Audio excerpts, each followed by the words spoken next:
ties us together.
For Section 107 of the Copyright Act 1976, allowance is made for fair use for purposes such as criticism, comment, news reporting, scholarship, and research.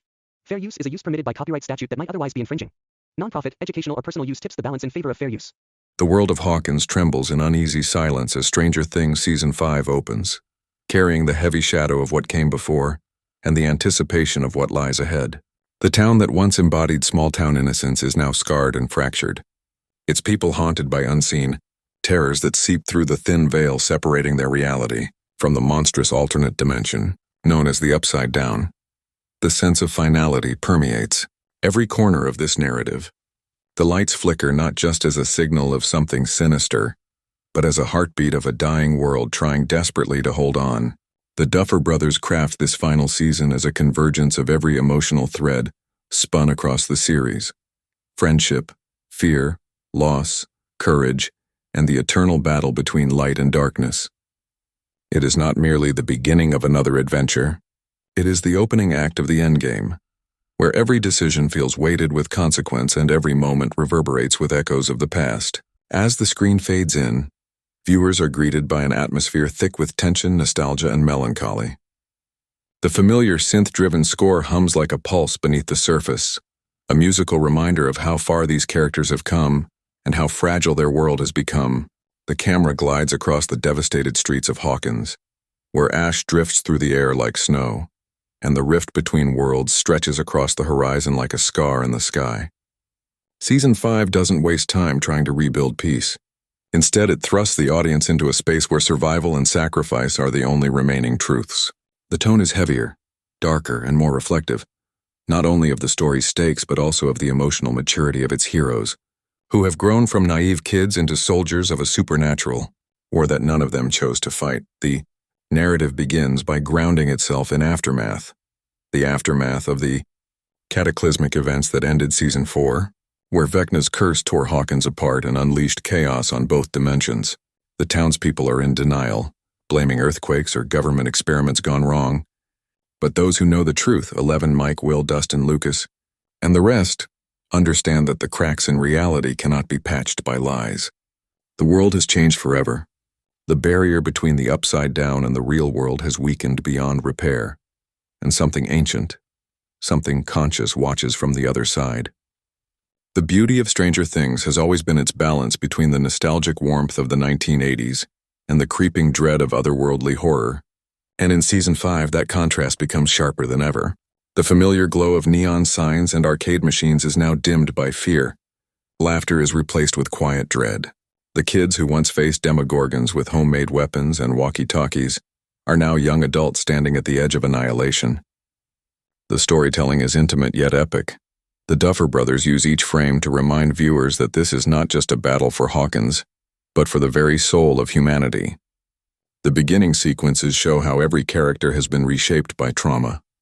11 struggles to control her powers again after their collapse in Season 4's finale. Haunted by guilt and visions of the people she could not save, Mike tries to hold the group together, serving as the emotional anchor, though his faith in victory falters as the darkness spreads. Will, whose connection to the Upside Down runs deeper than anyone's, begins sensing Vecna's presence in his dreams once more, the mark on his neck burning like a brand. Dustin's intelligence and quick wit now bear the weight of loss as he wrestles with the memory of Eddie's sacrifice. Lucas and Max represent the fragile hope of human endurance. Max still in recovery, both physically and emotionally, her mind scarred from Vecna's grip. Together they symbolize the endurance of light in a world steadily consumed by shadow.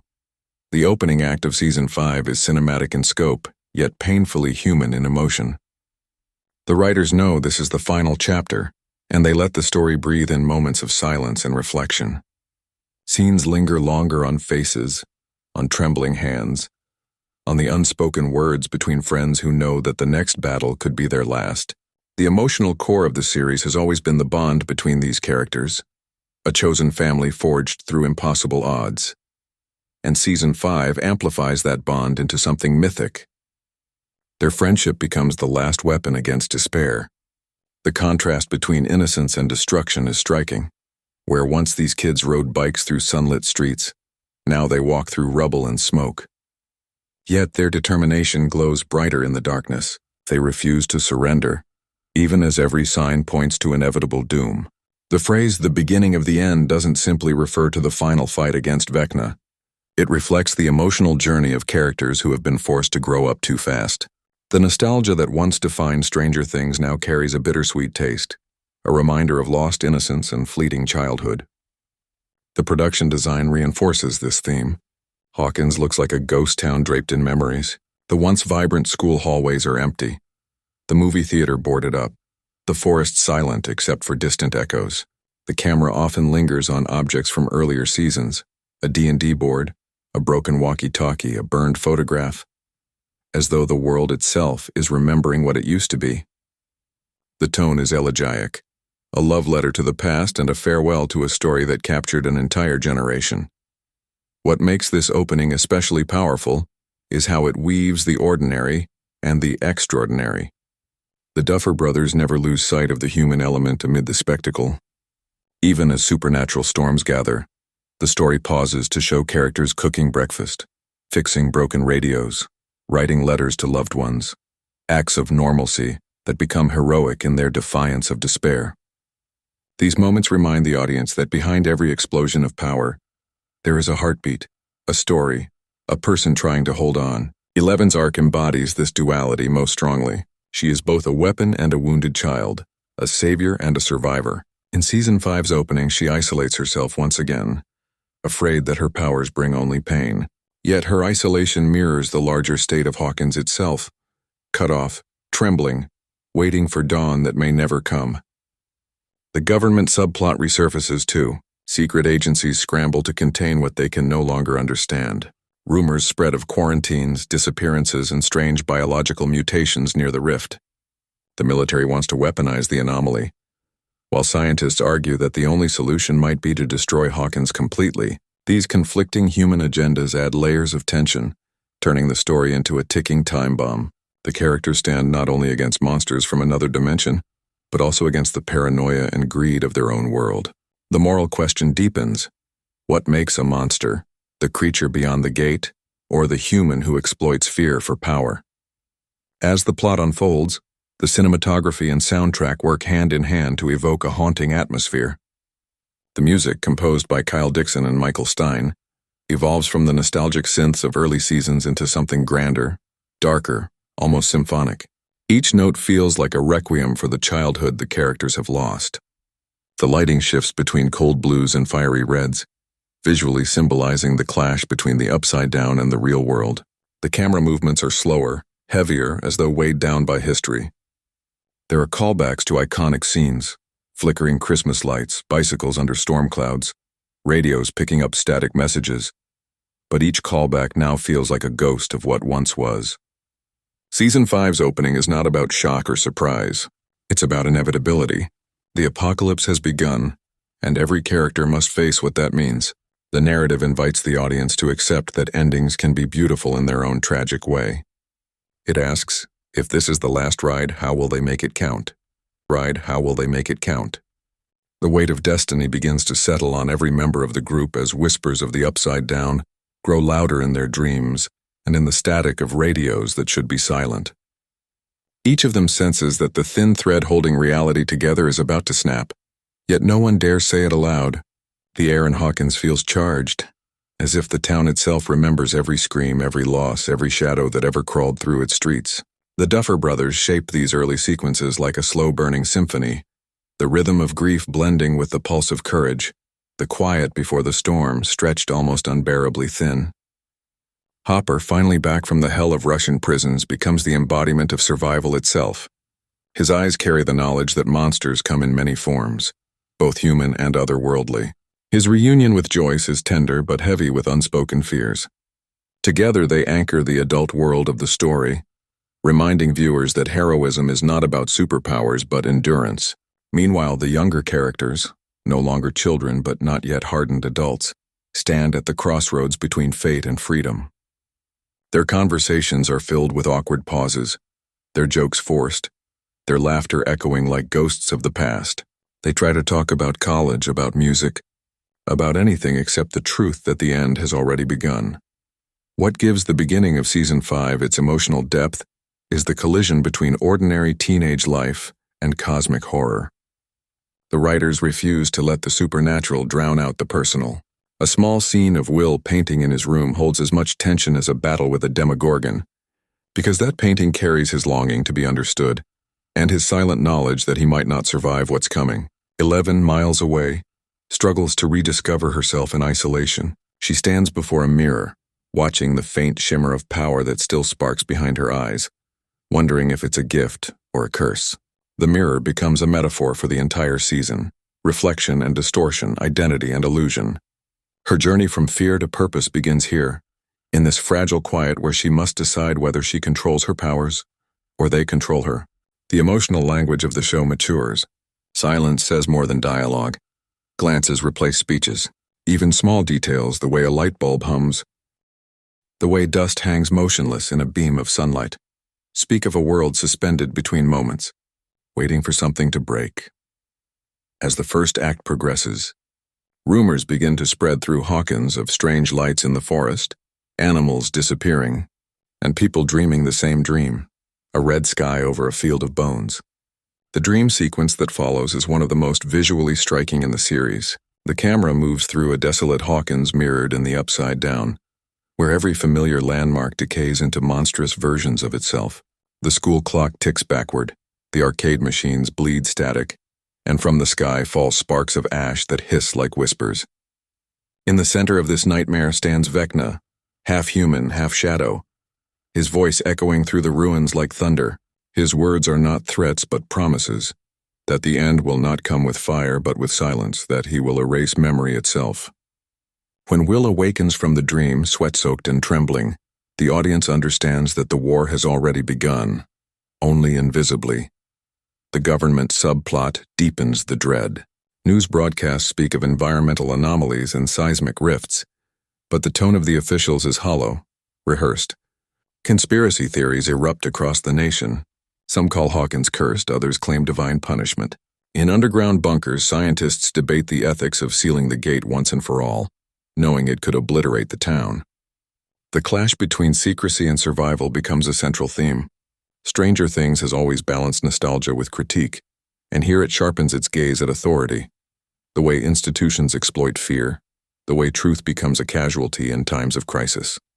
Amid this political fog, the teenagers of Hawkins understand that the adults cannot save them.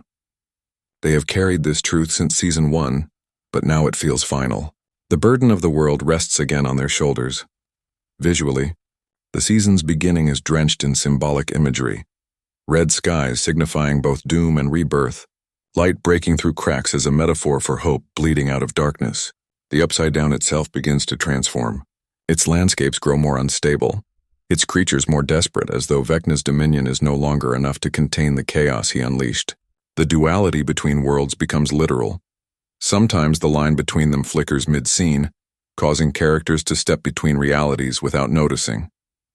The cinematography captures this uncertainty with long, seamless transitions that make the viewer question what's real. It's not just the characters descending into the unknown. It's the audience itself being pulled deeper into the fabric of Stranger Things. One of the most heartbreaking elements of this opening is the way it embraces inevitability. The title, The Beginning of the End, isn't mere drama. It's a statement of cosmic law. The Upside Down has always been a reflection of humanity's own fears. And now those fears have consumed their reflection. The characters feel it in their bones. Every choice they make now carries finality. Even moments of humor feel haunted by the knowledge that they might be the last. Dustin's optimism becomes almost tragic. He refuses to let the group fall apart, setting up radios, drawing maps, making plans, his smile trembling at the edges. When he looks around at his friends, the audience sees the spark of leadership that has always made him the heart of the group. In contrast, Mike struggles under invisible weight. His love for Eleven and his fear of losing her again form an emotional knot he cannot untangle. Their scenes together are quieter, slower, filled with the tenderness of two souls who have already lost too much. Season 5's beginning is also an act of remembrance. Every frame feels like a farewell letter to the show's origins. The editing occasionally flashes to brief, almost subliminal memories. Childhood bike rides, laughter in basements, Christmas lights spelling out messages across a wall, reminding viewers of how innocence once stood against the impossible. These echoes serve not just as nostalgia but as emotional continuity, tying the story's conclusion back to its roots. The Duffer Brothers understand that the end of Stranger Things isn't simply the end of a story. It's the end of an era of imagination that defined a generation. As the camera pans over the fractured horizon of Hawkins, the sound design swells, not in triumph but in lamentation. The familiar theme plays slower, deeper, as if mourning the world it once celebrated. And yet, amid despair, the seed of hope is planted. In one quiet sequence, the group gathers in the Byers' living room, surrounded by flickering candles due to another power outage. They talk not of monsters or plans, but of memories, how they met, how they survived, how every fight brought them closer. It's in this moment that the tone shifts subtly from fear to resolve. The realization dawns that endings are not always tragedies. They are transitions. Hawkins may fall, but their friendship will not. The audience feels it too, that bittersweet mix of sorrow and strength that defines every great finale. By the time the episode's title fades, the stage is set. The rift between worlds pulses like a heartbeat. The sky glows crimson and a storm gathers on the horizon. The heroes of Hawkins stand on the edge of destiny, their faces illuminated by both firelight and fear. The viewers understand that what began as a story about missing children and government secrets has evolved into a myth about courage, love, and the resilience of the human spirit. The beginning of the end is not a collapse. It is a reckoning, a moment when every past choice converges into one final path forward. Stranger Things. Season 5 opens not with explosions but with silence, not with answers but with questions, reminding us that true endings are never about destruction. They're about remembrance, transformation, and the quiet promise that even in darkness, light remembers its way home. The dust had not yet settled over Hawkins when the enormity of what had transpired began to sink into the hearts of those who survived. The sky still bled faint traces of red from the fissures that tore reality apart, and the air carried the metallic scent of fear and ash. The events of Season 4 had left the town broken, not just in landscape but in spirit. Streets that once echoed with laughter now stood silent, every window boarded, every corner shadowed by memories too dark to face. The people of Hawkins had seen things no human mind was meant to comprehend, and even those who did not witness the horror directly could feel it in their bones. The sense that the world had shifted off its axis. The emotional aftermath of Season 4 becomes the true battleground of Season 5, where grief, guilt, and fear collide with resilience and love. Hawkins itself feels haunted, not merely by the creatures of the Upside Down but by the weight of collective trauma. Every citizen is a survivor of something unspoken, and every survivor carries a ghost within. In the immediate aftermath, the show slows down to let the silence breathe. It does not rush to the next crisis. Instead, it lingers in the pain of what has been lost. The narrative begins by showing the ordinary people of Hawkins attempting to rebuild their lives. Churches are filled with candles and prayers for the missing, and the high school gym has been converted into a makeshift shelter for those whose homes were swallowed by the fissures. The local newspaper, once dismissive of conspiracy theories, now struggles to explain the inexplicable. Words like earthquake and sinkhole feel hollow against the evidence of red lightning and sky cracks.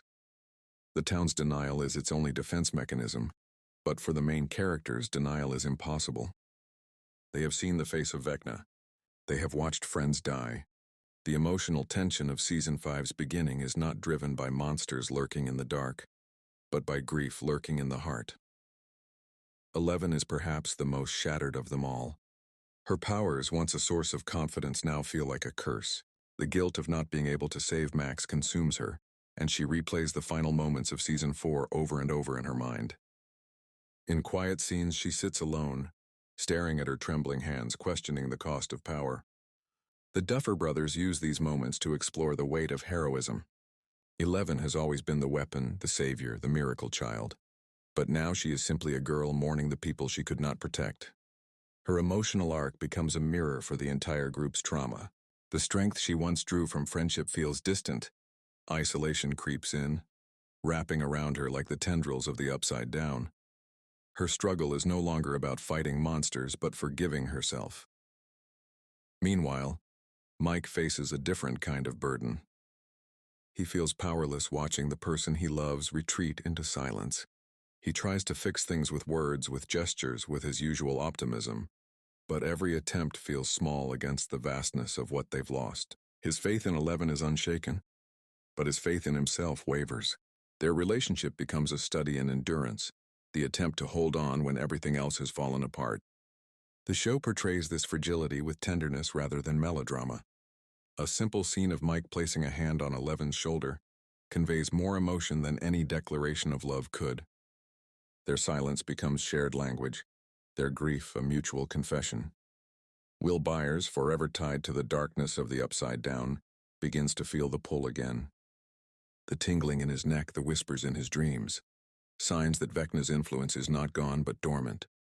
Yet it is not just supernatural dread haunting him. It is survivor's guilt. He knows others died while he lived, and that knowledge festers quietly within him. He sketches what he feels but cannot say, fragmented images of eyes, vines, and broken clocks.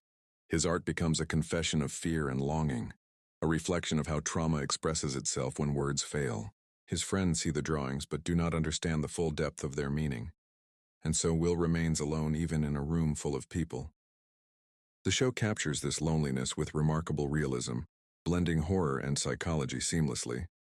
Dustin, once the heart of optimism, is consumed by the loss of Eddie Munson. His grief is raw, unfiltered, and painfully human. He clings to Eddie's guitar pick as though it were a sacred relic, a symbol of loyalty and courage. His smile, once unshakable, now falters often, replaced by sudden silence. His intelligence, his humor, his curiosity, all the traits that defined him, are still there but dimmed by the shadow of loss. In one moving sequence, Dustin visits the trailer park where Eddie's uncle still lives, bringing food and small gifts, unable to articulate the apology sitting heavy in his chest. These quiet interactions build the emotional spine of the season. The show does not glorify grief. It allows it to be messy, uneven, and real. Lucas stands at Max's hospital bedside, her body suspended between life and death, her mind unreachable. The image of her broken form becomes the most haunting visual of the season's start. He reads to her daily, sometimes stories, sometimes just his own thoughts, as if words could call her back. His devotion is heartbreaking but also inspiring. He represents the purest form of love, a love that persists even without hope of reciprocation.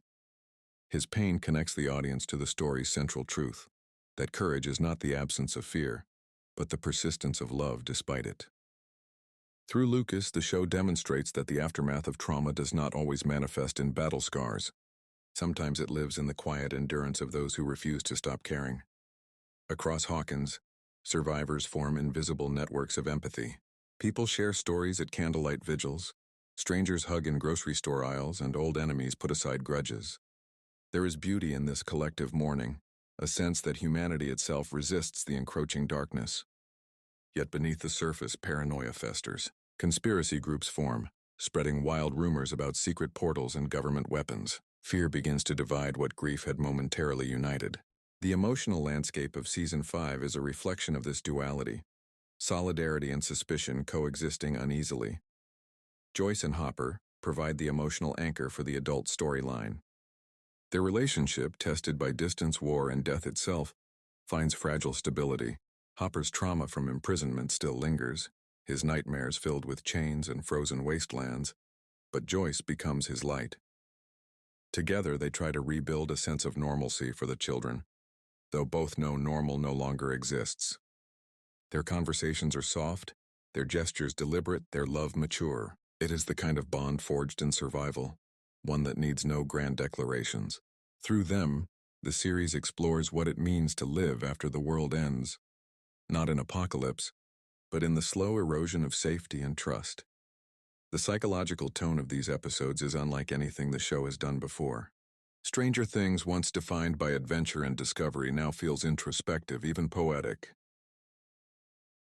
The camera lingers longer, the music quieter, the spaces emptier. The horror no longer comes from what lurks outside, but from what festers within. Trauma becomes the invisible monster haunting every character. The supernatural and the psychological intertwine so tightly that one begins to reflect the other. The Upside Down is not just a parallel world. It is a manifestation of pain, guilt, and memory. As the season progresses, we see the first attempts to heal. The group begins to meet again, hesitant but determined. Their laughter is fragile, but it exists, and that is enough.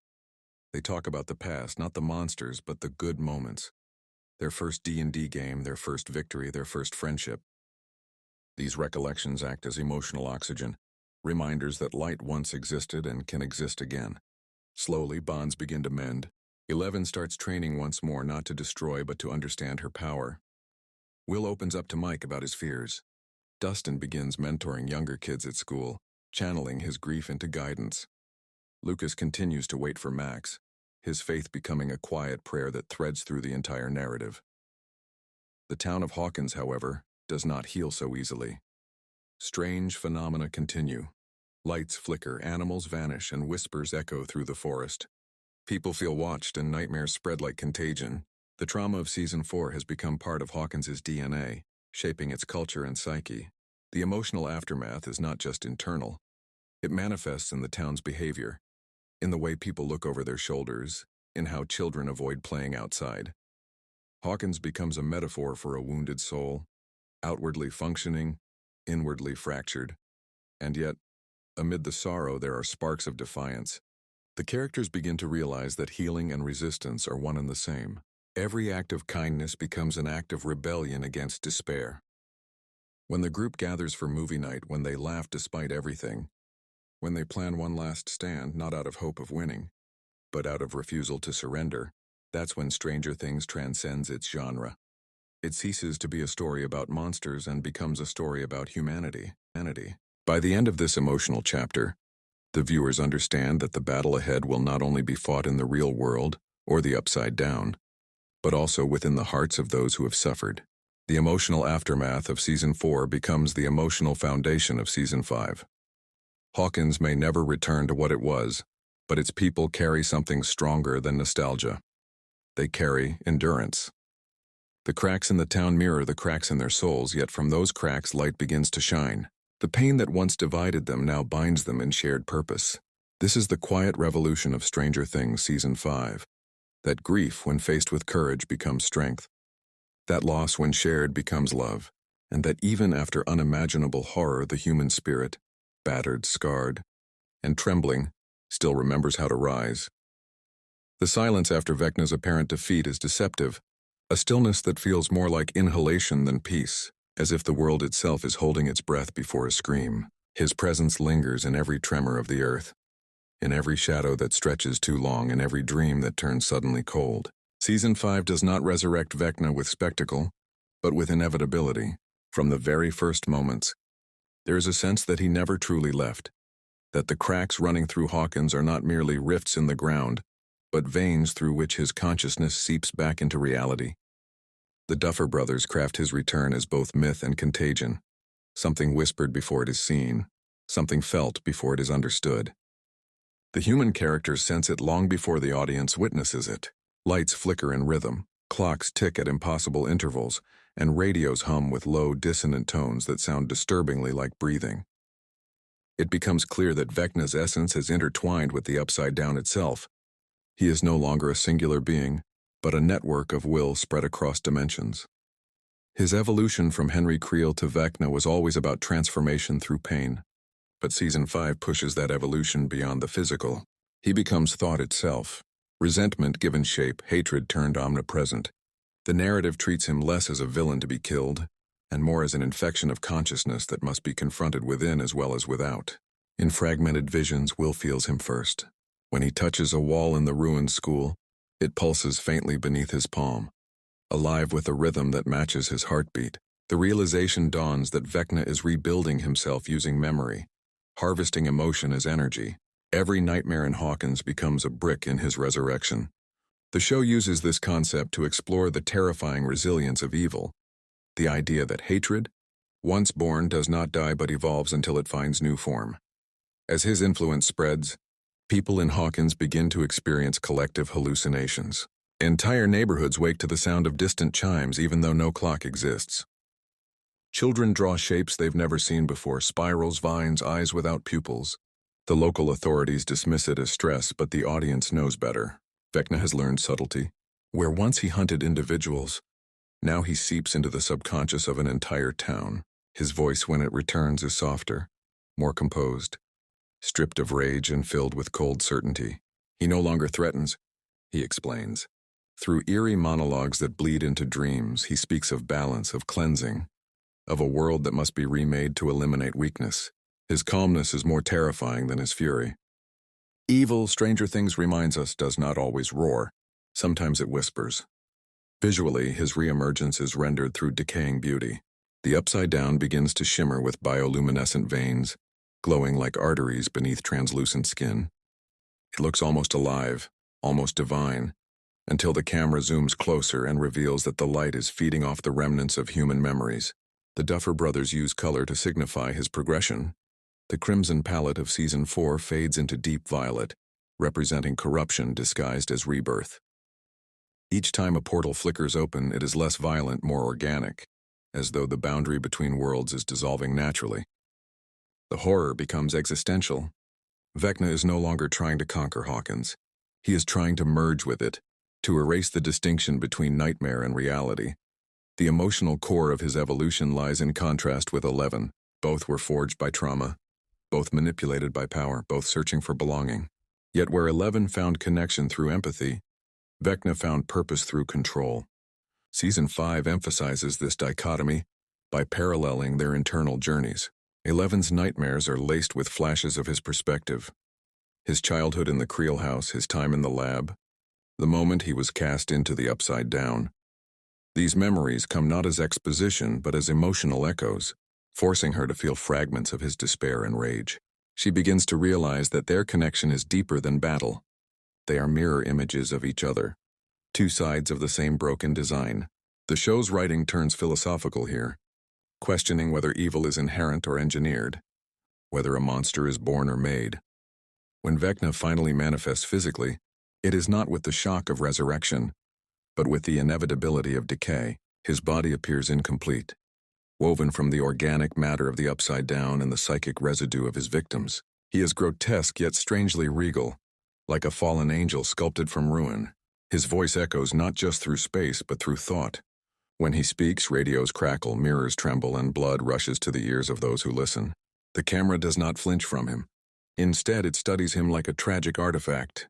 His face, half human, half abyss, carries a flicker of pain, suggesting that even he remembers what it meant to be Henry Creel. This complexity elevates him beyond the realm of typical villains. He is not pure evil, but corrupted purpose. He believes he is saving the world from its own weakness, purging chaos by becoming order. His tragedy lies in the sincerity of his delusion. The confrontation between Eleven and Vecna in Season 5 is not immediate. It is gradual and psychological. They haunt each other across dreams. When Eleven closes her eyes, she finds herself walking the crimson hallways of the Creel house. When Vecna expands his consciousness, he glimpses flashes of her childhood in the lab. Their connection becomes a metaphysical tether, binding hero and villain in shared memory. Through this link, the audience witnesses Vecna's evolution firsthand. He begins to understand love, not to feel it but to see its power, and that understanding terrifies him.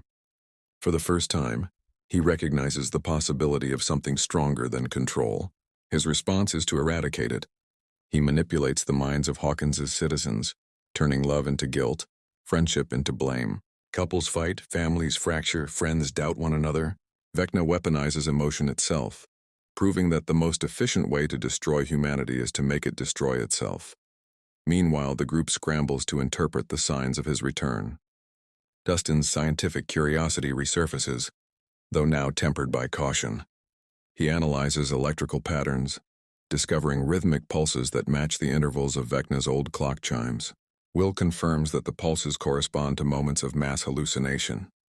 The realization is chilling. Vecna is using the town as an antenna, broadcasting fear through emotion rather than sound. The more people despair, the stronger he becomes.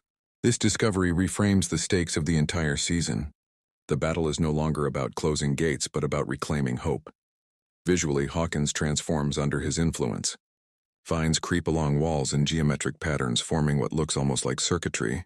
The town becomes a living organism feeding his rebirth. Even the weather turns complicit. Thunder without rain, fog that tastes metallic. The cinematography captures this decay with painterly precision, framing each shot like a Renaissance depiction of apocalypse. Beautiful, symmetrical, horrifying. The score mirrors this shift, evolving from synthesizers to orchestral dissonance, suggesting the grandeur of something far older than the 1980s aesthetic that birthed the show. Vecna's presence warps not only space but style.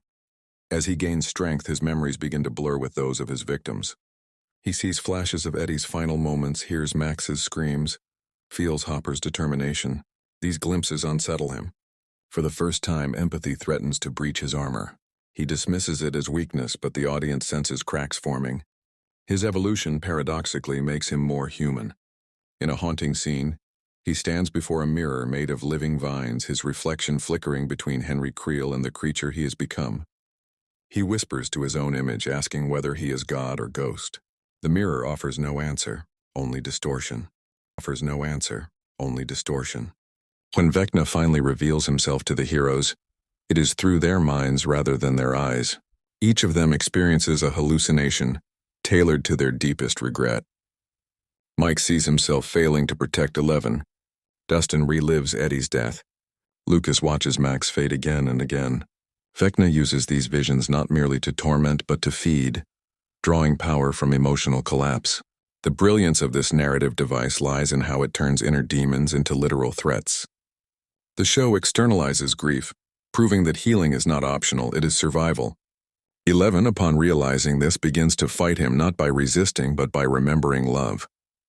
In a climactic sequence, she channels her memories, laughter, friendship, small moments of joy, and uses them as shields against his mental assault. For every scream he unleashes, she answers with a smile from the past. The psychic battlefield becomes a tapestry of memory, light colliding with shadow. Vecna's final evolution occurs here. In attempting to consume every emotion, he inadvertently experiences them. Rage gives way to sorrow, control to longing. He begins to understand the very humanity he despised. The Duffer Brothers craft his downfall not through destruction, but through revelation. As 11 forces him to confront his own past, his childhood pain, his desire to belong, he fractures. The vines that sustain him recoil, the ground of the upside down trembles, and his form flickers between man and monster. Yet even in defeat, he achieves a kind of immortality. His consciousness disperses into the air, merging with the fabric of the upside down. He becomes the place itself, an omnipresent echo rather than a body. The show leaves his fate deliberately ambiguous. Can an idea as vast as hatred truly die, or does it merely wait for silence to grow again? By the end of this arc, Vecna stands not only as a villain but as a mirror reflecting every character's shadow. His return forces each of them to face what they fear within themselves. In destroying him, they confront their own capacity for darkness and in doing so reclaim their light. The evolution of Vecna is thus the evolution of the series itself, from simple horror to metaphysical allegory. Stranger Things. Season 5 transforms the monster under the bed into the monster inside the heart, reminding us that evil's greatest power is not destruction but seduction, the promise that control can replace pain. Yet against that promise stands the defiant truth that has driven the show since its first frame.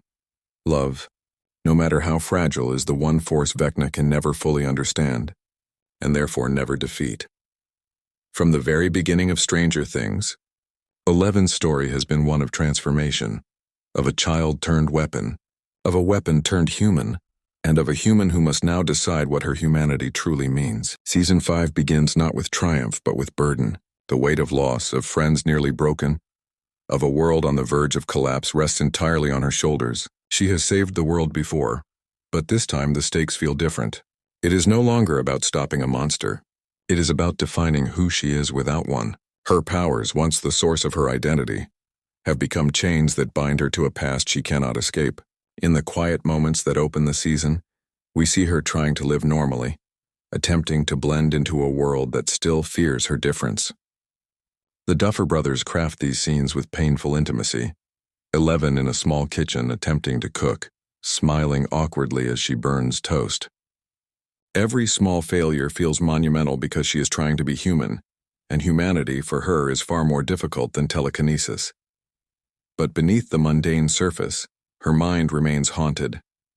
The psychic connection to the Upside Down still pulses faintly, like a scar that won't heal. When she closes her eyes, she feels whispers, faint, indistinguishable, but there. Vecna's presence lingers at the edge of her consciousness, and though she tells herself it is nothing, her dreams betray her. She wakes in the middle of the night drenched in sweat, her nose bleeding, a faint static hum in her ears. She tries to hide this from the others, from Mike especially, because she no longer wants to be the girl who needs saving or the weapon who must fight. She wants to be free.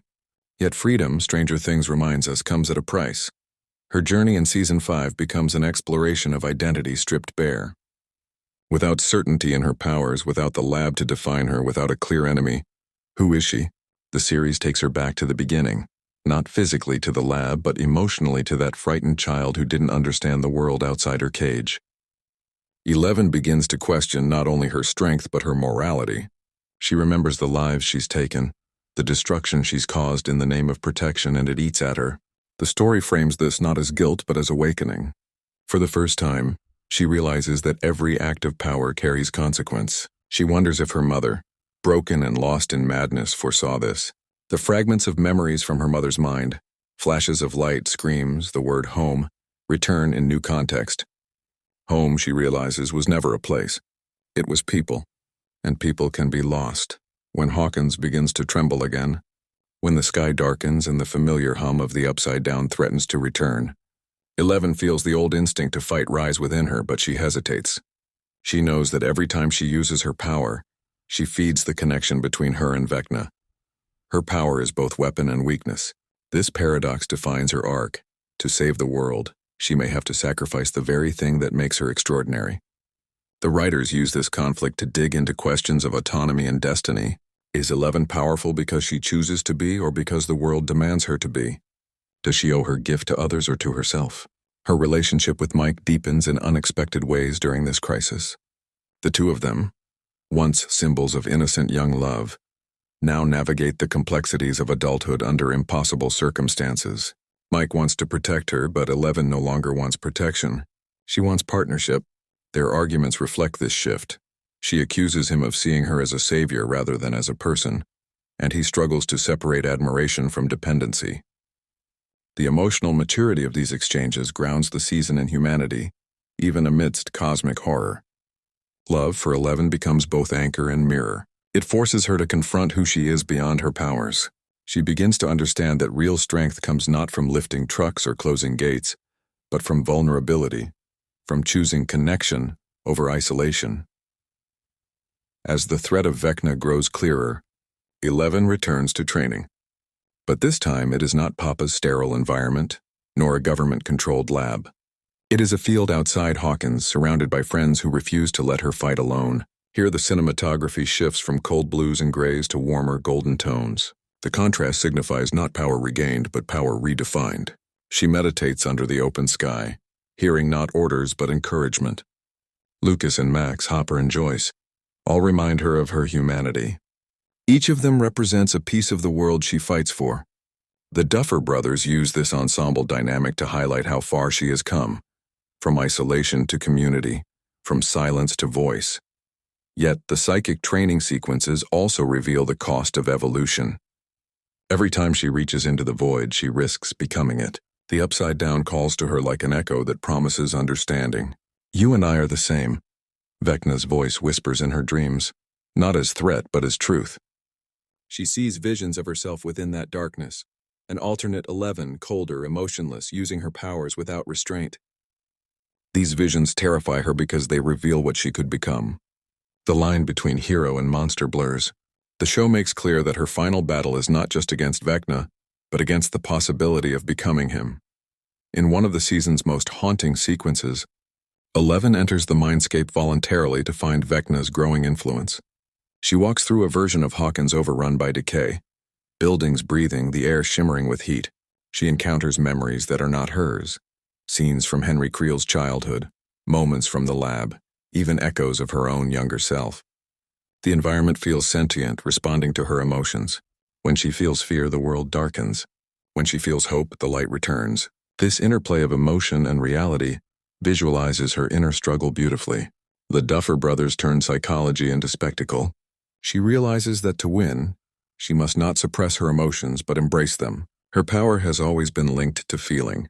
Suppression made her strong. Acceptance will make her whole. Her evolution reaches a crucial turning point when she revisits the ruins of the old lab. Among the wreckage, she finds relics of her past, shattered mirrors, blood-stained tiles, a rusted door marked Vecna and 11. As she touches it, memories flood back. Brenner's voice, the other children's screams, the day she opened the first gate. But instead of anger, she feels compassion for herself, for the child she once was. She whispers, "You were just trying to survive." In that moment, the power within her stabilizes. It no longer crackles with rage. It hums with calm. This self-forgiveness is her true awakening. Power, she learns, is not something to control but something to harmonize with. Not something to control but something to harmonize with. As the final confrontation approaches, 11 faces impossible choices. To close the dimensional rift permanently, she must channel her energy through the same psychic frequency that binds her to Vecna. Doing so will destroy the connection, but may also erase her consciousness. The group begs her to find another way, but 11 knows that some doors cannot be closed without someone holding them shut from the other side. The camera lingers on her face as she contemplates her decision, the flicker of fear giving way to serenity. Millie Bobby Brown's performance captures this moment of maturity flawlessly. The acceptance of destiny not as burden, but as choice. During the climactic sequence, the visuals transcend spectacle. 11 enters the mindscape one last time, but this time she is not alone. The memories of everyone she loves, Mike, Will, Hopper, Joyce, even the lost ones like Max and Eddie, manifest as light around her. They form a constellation of emotion, each star pulsing with the warmth of connection. Vecna, now fully merged with the Upside Down, towers over her, an embodiment of despair. "You can't stop me," he says, "because I am you." Her response is quiet, almost tender. "You were me, but I'm not you anymore." With that, she releases everything. Not just her power, but her fear, her guilt, her anger. The explosion that follows is not violent but luminous, an implosion of darkness into light. When the dust settles, Hawkins lies scarred but breathing. The gates close, the vines recede, and the world begins to heal. 11, however, is gone, at least physically. The group searches for her, but all that remains is a faint hum in the air, the same sound she once heard when reaching into the void. Yet the tone of her absence is not despair but transcendence. Her sacrifice is not death, it is transformation. She becomes part of the balance she fought to restore, her consciousness lingering like a protective force across the thin veil between worlds. Will senses her presence in quiet moments, a flicker of warmth when he dreams, a whisper that says, You're not alone. The finale reframes her entire arc. The girl who began as an experiment ends as an idea, proof that identity is not defined by origin but by choice. Her journey from lab subject to savior mirrors humanity's struggle with its own creations. Power without compassion breeds monsters, but power guided by love redeems. 11's story in Season 5 is not merely the conclusion of a hero's journey. It is the evolution of what heroism means. It suggests that true strength lies in empathy, that the willingness to sacrifice oneself for others is not a loss, but the ultimate form of freedom. In the end, Stranger Things closes not with the roar of victory but with the whisper of legacy. A new dawn breaks over Hawkins. The camera pans across the familiar streets, the repaired homes, the laughter of children who no longer fear the dark. And then, in a subtle, almost imperceptible moment, a light flickers in the distance, soft, rhythmic, familiar.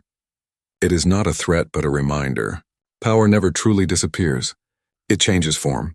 11's essence remains in every heartbeat of the town she saved, in every act of kindness inspired by her memory. She has become what she was always meant to be, not a weapon, not a girl, but a guardian made of light. The final battle for Hawkins begins not with an explosion but with a silence so heavy it feels like the town itself is holding its breath. The streets are empty, the sky a bruised red, the air vibrating with the low hum of something vast and unseen. The people who once called this place home have either fled or hidden underground, leaving behind a landscape that looks suspended between worlds, half real, half dream. Every shadow feels alive. Every sound carries the echo of something ancient stirring beneath the surface. It is in this silence that the last stand of Stranger Things unfolds. A collision not just of power but of purpose, of friendship against fear, of love against oblivion. Season 5 transforms Hawkins from a setting into a battleground for the soul of reality itself. The group, now older, worn, but unbroken, regroups inside the remnants of the Hawkins High Gymnasium. The place where laughter once echoed now smells of smoke and damp earth. Tables are covered with maps, radios, and makeshift weapons. Hopper's voice cuts through the tension, calm but commanding. "We do this together," he says, and for a moment that old spark of courage returns. 11's absence weighs heavily over them, but her presence still lingers like static in the air. Mike believes she's alive somewhere within the fabric of the Upside Down, and though logic fails to explain it, hope is reason enough to fight. The unity of this fractured family becomes the show's emotional engine. They know that the battle ahead is not about survival but about meaning, about proving that even in the darkest night, light can still rise. The Duffer Brothers structure the build-up to war like an orchestra tuning before a symphony. Each character finds a role that mirrors their growth. Dustin becomes the strategist, drawing plans with chalk across cracked tiles, connecting power grids and potential entry points. Lucas and Max, both scarred yet stronger, prepare weapons with grim determination. Hopper and Joyce take the lead on defense, rallying what remains of the townspeople. Even minor characters from past seasons return. Erica, now fierce and unflinchingly brave. Steve and Robin still wielding humor as armor against despair. The show's brilliance lies in how it treats every contribution as vital. No one is background anymore. Every choice, every action matters. Outside, the town shifts. The Upside Down begins to bleed through the cracks that once sealed it away. Vines slither across buildings. Electricity flickers erratically, and the air becomes thick with spores glowing faintly like embers. The boundary between worlds is collapsing, and at its center lies a massive rift pulsating like a living heart. From within that rift, whispers rise, voices twisted and overlapping, promising rebirth through destruction. It becomes clear that Vecna's consciousness has spread through the Upside Down's very ecosystem. Defeating him means destroying the infection at its root, which could also erase Hawkins entirely. This revelation tests everyone's resolve. Are they willing to sacrifice their home to save the world? The moral gravity of the decision gives the episode its weight. The preparation sequences are intercut with haunting, quiet moments. Hopper writes a letter to 11, unsure if she can hear him. "You taught me what it means to fight for something even when you know you might lose." Joyce listens silently, tears glistening in the dim light. Mike clutches the radio that once connected him to 11, whispering her name into the static. These moments of intimacy remind the audience that Stranger Things has always been about connection, more than conflict. The coming battle is terrifying not because of what they might lose, but because of how much they've learned to love. When the invasion begins, it feels almost mythic. The ground shakes, the sky tears open, and the rift expands with a roar that shatters windows across town. From its depths pour creatures, new evolutions of demogorgons and demobats, fused together into grotesque hybrids of muscle and metal. The sound design becomes overwhelming, shrieks, explosions, and the desperate rhythm of human resistance. Hopper leads the first line, wielding a modified flamethrower salvaged from the old lab. Beside him, Joyce fires into the horde with precise fury, each shot a release of years of fear. Lucas and Max fight side by side, their movements synchronized, their bond stronger than ever. Every frame pulses with adrenaline, but beneath the chaos, the storytelling remains emotional. Each blow struck is an act of love, a declaration that humanity refuses to vanish quietly. Meanwhile, Dustin and Robin coordinate from the gym's control center, guiding teams through radio. Their banter cuts through the tension, grim humor used as a shield against the inevitable. "When this is over," Robin says, "I'm never touching another bat again." Dustin laughs, voice shaking. "Let's just make sure we live long enough to complain." Their resilience embodies the heart of Stranger Things, the idea that laughter, even in apocalypse, is defiance. As the battle intensifies, a sudden surge of psychic energy ripples across Hawkins. Lights explode, radios burst into static, and everyone freezes. Then through the chaos, a familiar hum fills the air. It's soft at first, like a whisper, but it grows, resonating through every structure, every heart. Mike looks up, tears welling in his eyes. "She's here," he says. The camera cuts to the sky, where energy ripples like a curtain of aurora borealis. From within that light steps 11. Her return is not triumphant, but transcendent. She has changed, calm, radiant, her eyes glowing with quiet power. She moves like someone who has seen eternity and returned with purpose. The earth responds to her presence. The rift trembles as if recognizing its counterpart. Her arrival reignites the team. Hope surges through them, manifesting almost as a physical force. The Duffer Brothers frame this as the moment when unity becomes literal energy, the bonds between them amplifying Eleven's strength. She doesn't need to fight alone anymore. She channels their emotions, the love, the rage, the grief, into a single force. The camera cuts between faces, Hopper roaring as he charges forward, Max swinging a crowbar through a creature's skull, Mike screaming her name as if summoning her strength. The editing becomes symphonic, weaving human courage and supernatural power into a single heartbeat. Vecna's voice echoes through the storm. "You cannot destroy what you are part of." But 11 doesn't respond with words. She closes her eyes, extending her hands, and the world around her freezes. The color drains, sound fades, and time slows. She enters the mindscape again, now fused with reality. She faces Vecna's towering form, his body pulsing with the energy of countless consumed souls. "You learned nothing," he sneers. "You fight because you fear what you are." 11 steps closer, and for the first time she smiles, not with arrogance but with understanding. "I fight because I remember who I am." Their battle is both physical and metaphysical. Buildings crumble as psychic waves ripple outward. Inside the mindscape, memories collide, scenes from every season flashing like fragments of history. The first Demogorgon, the snowball dance, the Starcourt fire. Each memory acts as a weapon, a reminder that they've survived worse, that love has always been their shield. 11 channels these memories, turning them into light that burns through Vecna's form. He howls, the Upside Down itself convulsing in pain. Yet even as he falters, he strikes back, invading her mind with visions of failure. Friends dying, Hawkins consumed, Mike screaming her name. For a moment her strength wavers, then Mike's voice breaks through the chaos, not through radios but directly into her mind. "You're not alone," he says, his words echoing across dimensions. "We're with you, all of us." The group, sensing her struggle, joins hands, forming a circle amid the ruins. The light around them intensifies. The narrative makes a bold point here. Power without unity is destruction. Power with love is creation. 11 draws from their faith in her, and in a single act of transcendence she releases a wave of energy that doesn't destroy but purifies. The Upside Down's corruption begins to unravel, its darkness dissolving into stardust. The aftermath is both devastating and beautiful. The rift collapses inward, swallowing the monsters and sealing itself with a thunderous silence. The red sky fades to dawn. Hawkins, though scarred, still stands. Bodies lie scattered, some lost, others barely breathing, but the battle is over. The survivors gather in the ruins of the gym, their faces streaked with soot and tears. Hopper limps toward 11, who lies unconscious in the center, her hands still glowing faintly. He kneels beside her, whispering, "You did it, kid." For a moment, nothing happens. Then her eyes flutter open, and a faint smile crosses her lips. She whispers back, "We did." The final scenes carry the tone of quiet resolution. The town begins to rebuild.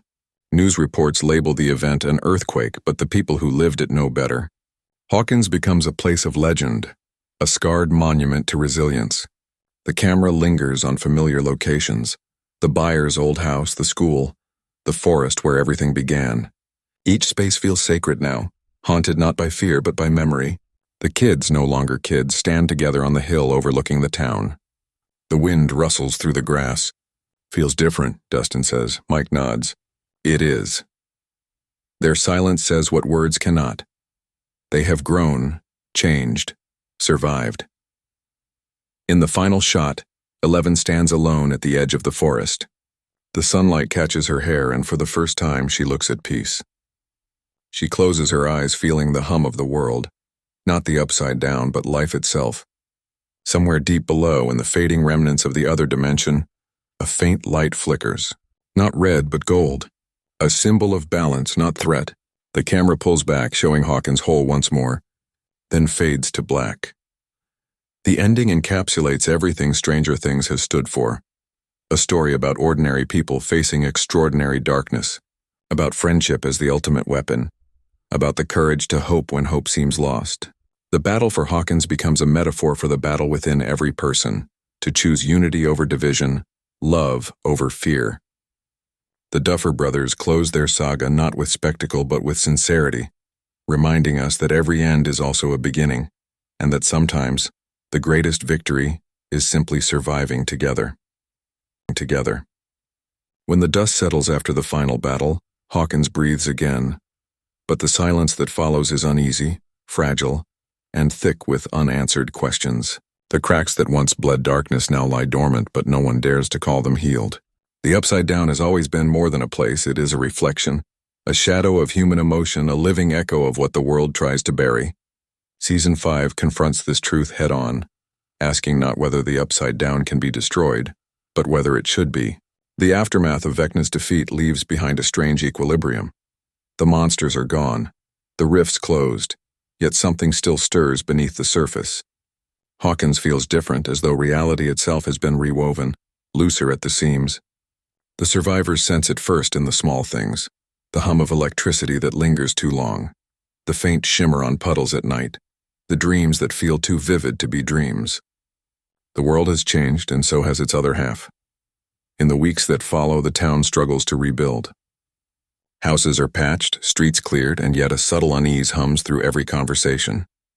The people who lived through the terror of the Upside Down pretend to move on, but memory is a stubborn ghost. Will, more than anyone, feels its residue deep inside him. He describes it as a heartbeat I can still hear when it's quiet. His connection to the other dimension has always been a curse, but now it becomes a compass.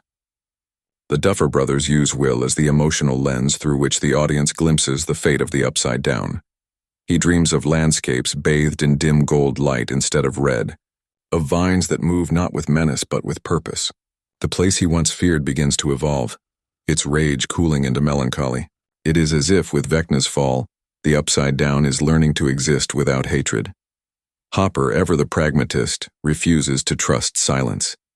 He leads small reconnaissance teams to the remaining fissures around town, using new equipment developed from salvaged lab technology. The readings are inconsistent, no longer the chaotic surges of old, but rhythmic, almost alive. Joyce compares them to breathing patterns. The scientific community, when informed, dismisses it as residual electromagnetic interference, but the group knows better. They can feel the intent behind it. The Upside Down is adapting. It is no longer trying to invade, but to coexist. Yet the question looms, can two worlds that have shared so much trauma ever truly live in harmony? The narrative turns philosophical, exploring the notion of balance rather than victory. The characters begin to understand that the Upside Down was never simply evil. It was imbalance, a world born from suppressed pain. Vecna twisted it into a weapon, but without him it begins to remember its original nature. Hints emerge through Will's visions, glimpses of a time before corruption, when the dimension shimmered like liquid crystal, pure and unformed. The imagery evokes creation myths, suggesting that the Upside Down might be the subconscious of reality itself, a place where thought becomes matter. 11's sacrifice altered its essence. Her light burned away the infection of control, leaving behind potential. The Duffer Brothers frame this as both wondrous and terrifying. Rebirth always carries the risk of relapse. Meanwhile, Hawkins becomes the site of strange new phenomena. Flowers bloom overnight in scorched soil. Animals behave with unnatural intelligence. The weather oscillates unpredictably between calm and storm. The town sits at the crossroads of two evolving dimensions, a liminal space where creation and decay intertwine. The government predictably returns under the guise of reconstruction aid, led by new faces who speak the same language of containment. Hopper clashes with them, refusing to let Hawkins become another experiment. But even he struggles to define what safety means in a world where the impossible has become ordinary. The boundaries between science and faith blur. Joyce, once skeptical, begins to believe that 11's consciousness still touches the world through this transformation. Maybe she's the reason it's changing, she says. Maybe she's teaching it how to feel. The emotional center of this arc lies in the reunion of the surviving friends. They meet one evening by the lake, now eerily calm, its surface reflecting the golden hue that sometimes pulses across the sky at dusk. It is there that Will confesses what he has seen in his dreams. It's not angry anymore, he says softly. It's sad. The group listens in silence. For years, the Upside Down represented their greatest nightmare. Now it becomes something mournful, almost human. Mike suggests they leave it alone, let it fade.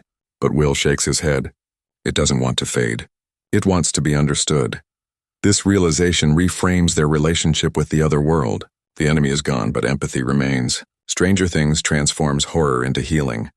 The following sequences unfold with haunting beauty. Will, guided by his intuition, leads Hopper and the others to one of the remaining fissures deep in the forest. The air there hums softly, carrying warmth instead of chill. When he reaches out, the surface of the portal ripples like water touched by light.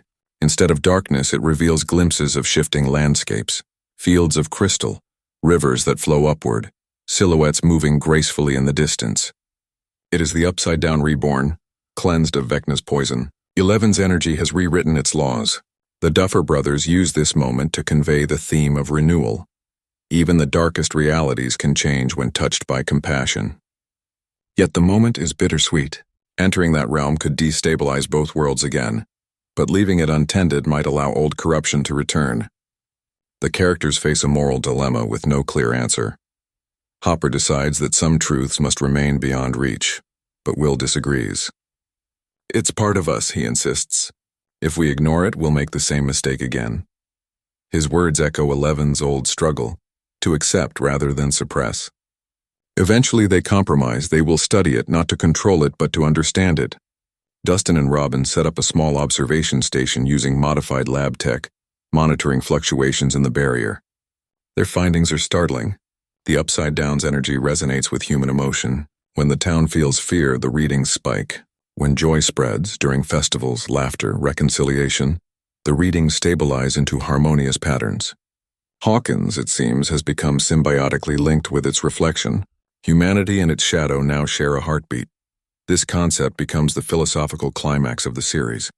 The Upside Down is not destroyed because destruction would mean denying a part of existence. It endures as a reminder of balance, of the constant dance between creation and decay.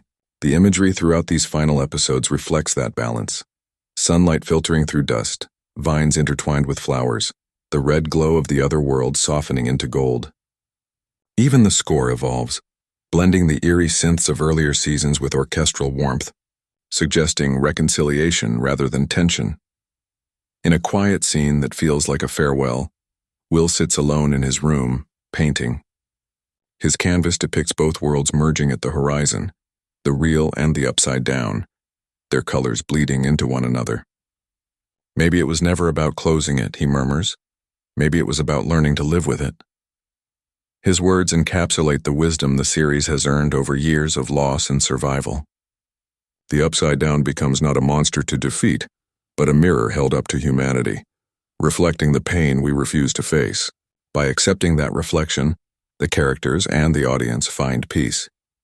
The season's epilogue carries a tone of quiet transcendence. Hawkins rebuilds, yes, but it also evolves. The people who once feared the unknown begin to honor it. The rift sites are fenced off not as prisons but as memorials. Children place flowers there, unaware of the horrors that once emerged from those cracks. Life continues but with awareness. The supernatural becomes sacred, a reminder that light and darkness coexist. Hopper retires from active duty, opening a small bookstore downtown. Joyce helps organize community projects to restore the forest. Steve and Robin leave town to start anew, while Lucas and Max stay, choosing to help guide the next generation. Their laughter carries hope rather than denial. One night, as Will walks home, the streetlights flicker, not in menace but in rhythm. He pauses, smiling faintly. A soft whisper echoes in his mind, familiar and kind. "Thank you," it says. He doesn't need to ask who it is. Eleven's voice, gentle as ever, fades into the night air. He looks toward the horizon, where a faint golden shimmer dances above the trees. The Upside Down breathes, alive but at peace. For the first time, it doesn't feel like something beneath him. It feels like something beside him. The closing moments of Stranger Things capture this delicate harmony. The camera pans over Hawkins at sunrise, the town bathed in gold. In the distance, the faint outline of the portal glows softly, not as a threat but as a promise. A voiceover, Will's calm and reflective, ties everything together. Maybe every shadow just needs a little light to remember what it was. The frame freezes on the rising sun, and the screen fades to black. And the screen fades to black. When the story turns its gaze toward Will Byers, Stranger Things Season 5 deepens into something more intimate, more human, and more spiritual than any battle fought with monsters. From the very beginning, Will has been both victim and vessel, the first human bridge between the real world and the Upside Down. But in the final chapter, his pain becomes purpose. The trauma that once made him fragile now grants him understanding, a connection that transcends fear. The narrative frames Will not as a survivor haunted by darkness, but as a guardian of equilibrium, someone who can see beauty where others only see horror. In the aftermath of Vecna's defeat, his journey evolves from endurance to acceptance, from being the boy who vanished to the boy who unites two realities. The town around him changes, but Will's internal landscape remains unsettled. Nights bring visions that feel more like memories, shimmering fragments of a world reborn. The Upside Down calls to him softly, not in menace but in longing. He senses its pulse, slow and uncertain, like a child learning to breathe. Sometimes he sketches what he sees, glowing rivers, mountains made of shifting light, shapes that look almost human. His friends watch him with a mixture of worry and awe, unsure whether he's healing or drifting away. But Will knows deep down that he is not losing himself. He is rediscovering what it means to belong to both sides of creation. The series, uses his sensitivity as a metaphor for empathy itself, the courage to feel what others cannot bear to face. Mike, who has stood by him since childhood, struggles to understand the change. Their friendship has always been the emotional heartbeat of the show, and in Season 5 it becomes a symbol of love that transcends labels or boundaries.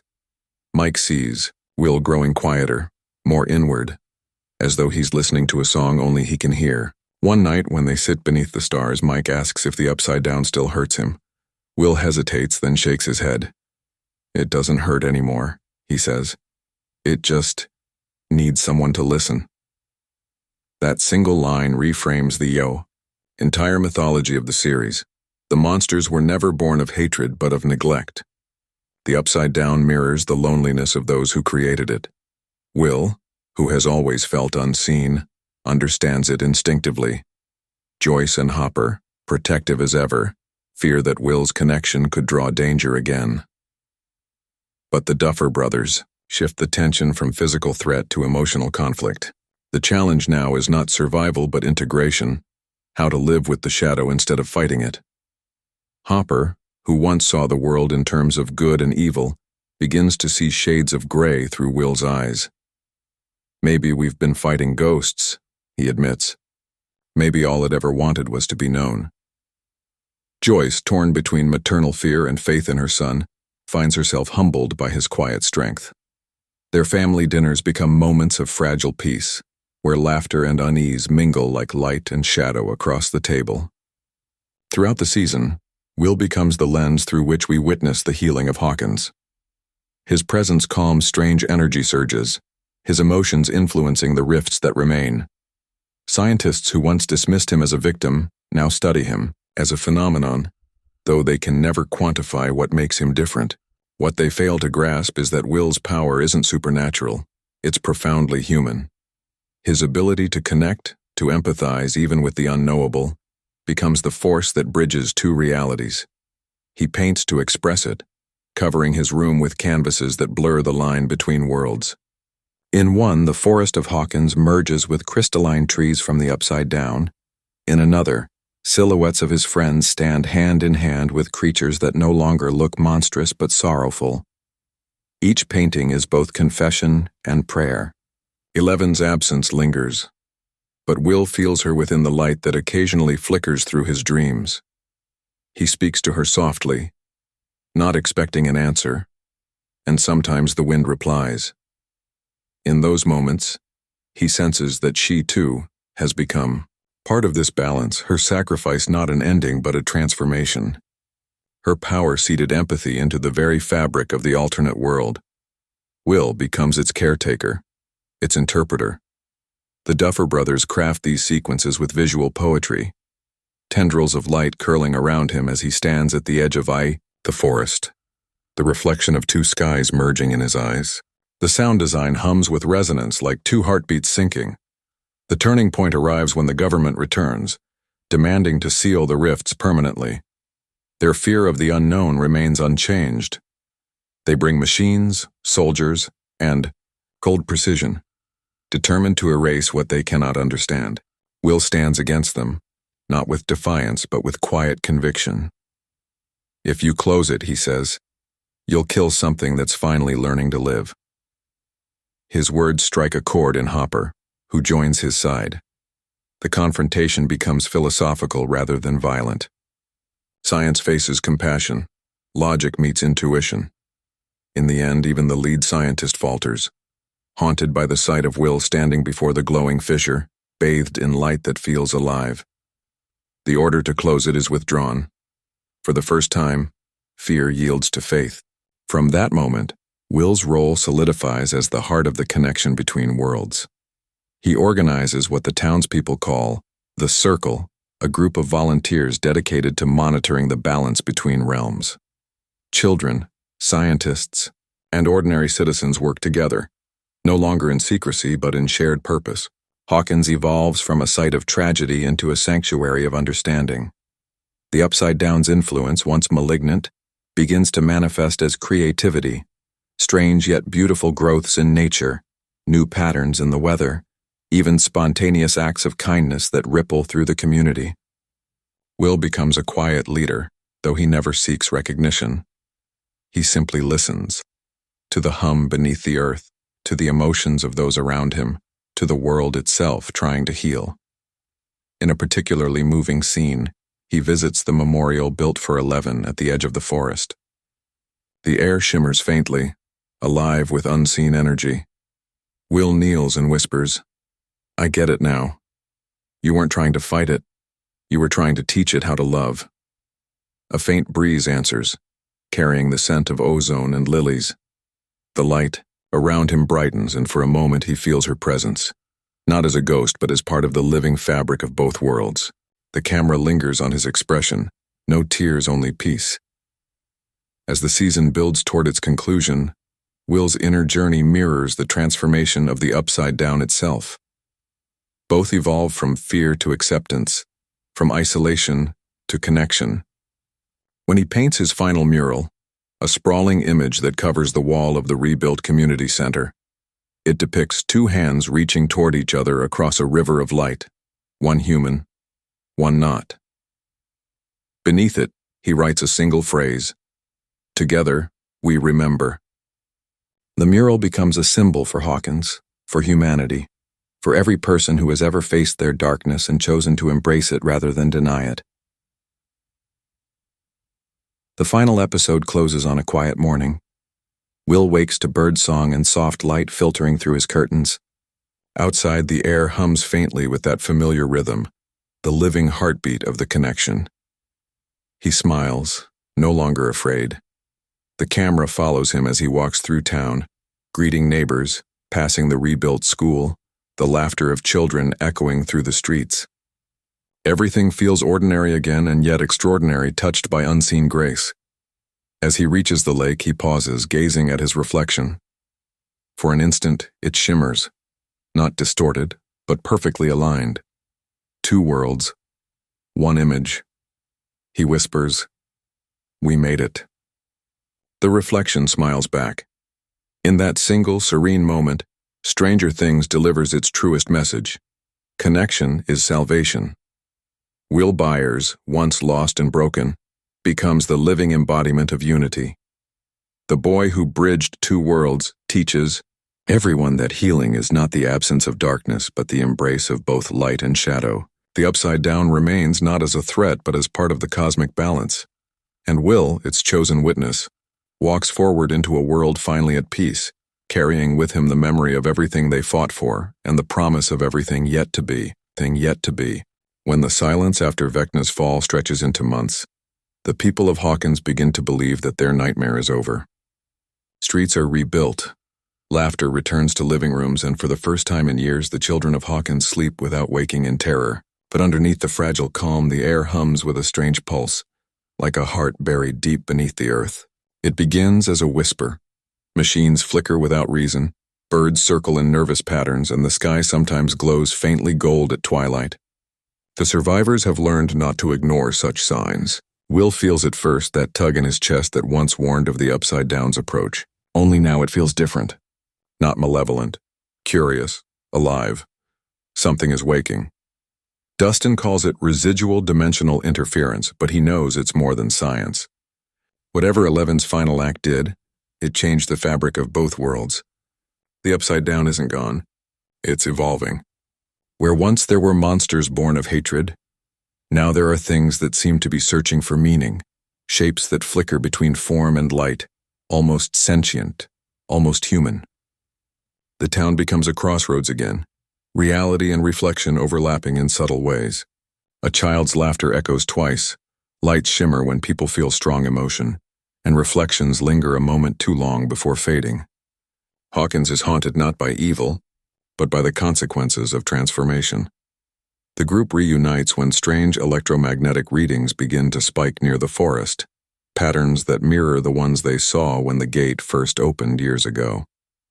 Hopper, still haunted by his time in Russia, leads the expedition with grim determination. Joyce, never free of motherly fear, joins him despite his protests. Max, still limping but stronger, insists on coming too. They follow the readings deep into the woods where the air grows heavy and warm. There they find it, a rift but not like any before. It shimmers gold, not red, and the ground around it blooms with strange crystalline growths. The plants hum softly as if singing. It's beautiful and terrifying. Dustin whispers, "It's alive." As they study the phenomenon, something passes across the rift, a ripple like breath. For a moment, Hopper sees shapes forming within the light. Eyes, faces, perhaps memories. The energy pulses outward, shaking the ground, and every radio in Hawkins comes alive at once. A voice speaks through the static, faint but unmistakable. "Remember us." It is neither a threat nor a plea, but something in between. Will collapses, clutching his chest, overwhelmed by emotion not his own. He describes images that flood his mind. The old creatures of the Upside Down wandering through endless fog, lost, searching for purpose now that their master is gone. They are becoming something new, but in their confusion they threaten to unravel reality itself. The government arrives days later, armed with containment units and hollow promises of safety. But their instruments fail to read what's happening. Science can't quantify evolution. The Upside Down has changed its nature.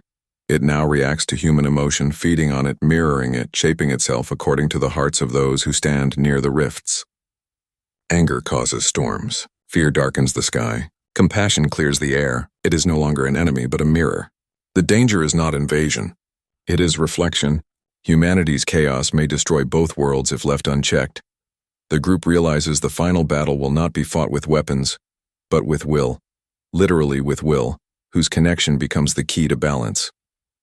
11's power had been about force. His is about understanding. The new threats that emerge are not soldiers of Vecna but fragments of emotion. Beings born from the clash between love and loss, light and shadow. When one manifests fully, a creature of shimmering gold that cries with 1,000 voices, Hawkins trembles. It is beautiful, terrible, and alive with memory. The children face it not with bullets but with empathy. Will steps forward, feeling its grief, its confusion. "You're not alone," he whispers, and for a heartbeat the entire town feels his words resonate through their bones. The creature dissolves into light, merging with the rift, calming it. But the peace is short-lived. More beings appear, some drawn to healing, others to rage. They begin to choose sides, and the Upside Down itself divides. Two forces emerge, one guided by Will's empathy, another feeding on the human desire for control. The government's interference tilts the balance, their attempts to weaponize the energy turning hope into hazard. Hawkins becomes a battlefield once more, but this time it is a war of emotion as much as physics. Buildings tremble as grief and anger take form, and the skies burn with auroras that shift with every heartbeat of the tone. The climax comes when the two energies, the light of renewal and the shadow of domination, collide. Above Hawkins in a storm of gold and violet, every character plays a part. Hopper shielding the children, Joyce rallying the townspeople, Max refusing to yield even as pain floods her body, Mike and Lucas helping Will hold his focus while Dustin calculates a desperate plan to stabilize the energy. As the rift begins to collapse inward, threatening to consume both worlds, Will reaches out with everything he has left. His memories, his love, his forgiveness. He feels 11 beside him, not as a ghost but as pure energy. Together they weave a bridge between the two forces, binding them into harmony. The storm quiets. The sky clears.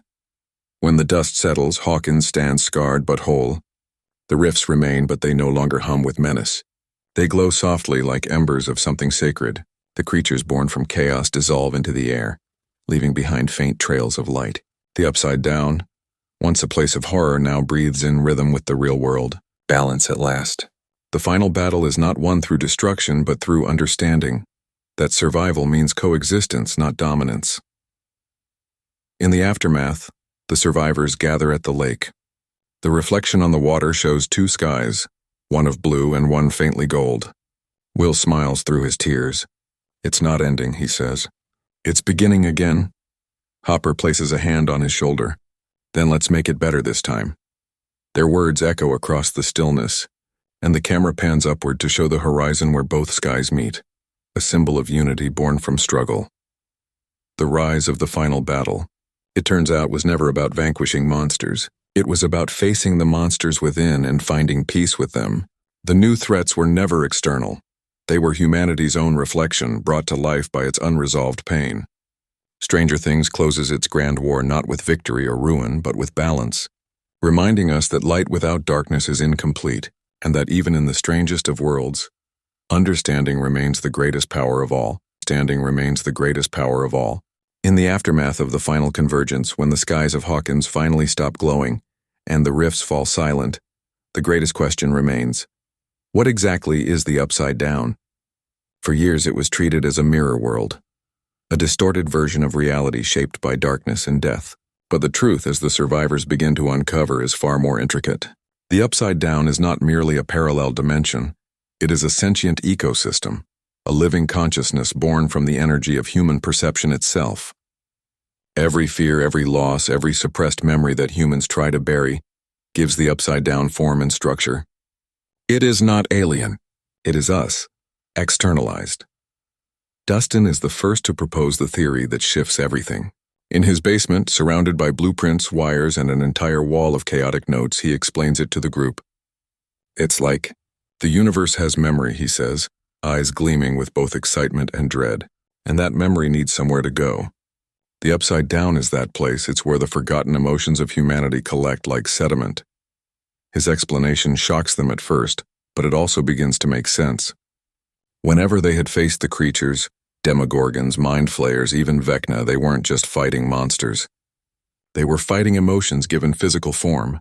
The upside down is what happens when the human psyche manifests without boundaries. Scientists from across the world descend upon Hawkins once the phenomena become public knowledge. They bring instruments capable of reading dimensional fluctuations and electromagnetic echoes, yet every reading produces contradictions.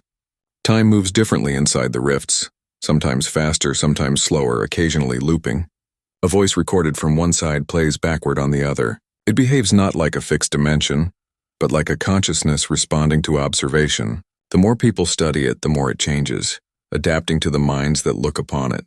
This realization terrifies the scientific community. How can you analyze something that reacts to your curiosity like a living being? Dr. Owens, older and quieter now, warns the government to leave the phenomenon alone. You can't dissect emotion, he says. You can only understand it. But his warning falls on deaf ears. The Department of Energy begins constructing containment facilities again, trying to harness the upside down's energy for renewable power, not realizing that what they are touching is not energy at all. It's consciousness. The results are disastrous. Machines melt into their own reflections, magnetic poles invert, and one experiment causes an entire building to phase halfway into its mirrored form, frozen in a ghostly state between existence and memory. The upside down retaliates not with aggression but with confusion. It is being misunderstood, and that misunderstanding manifests as chaos.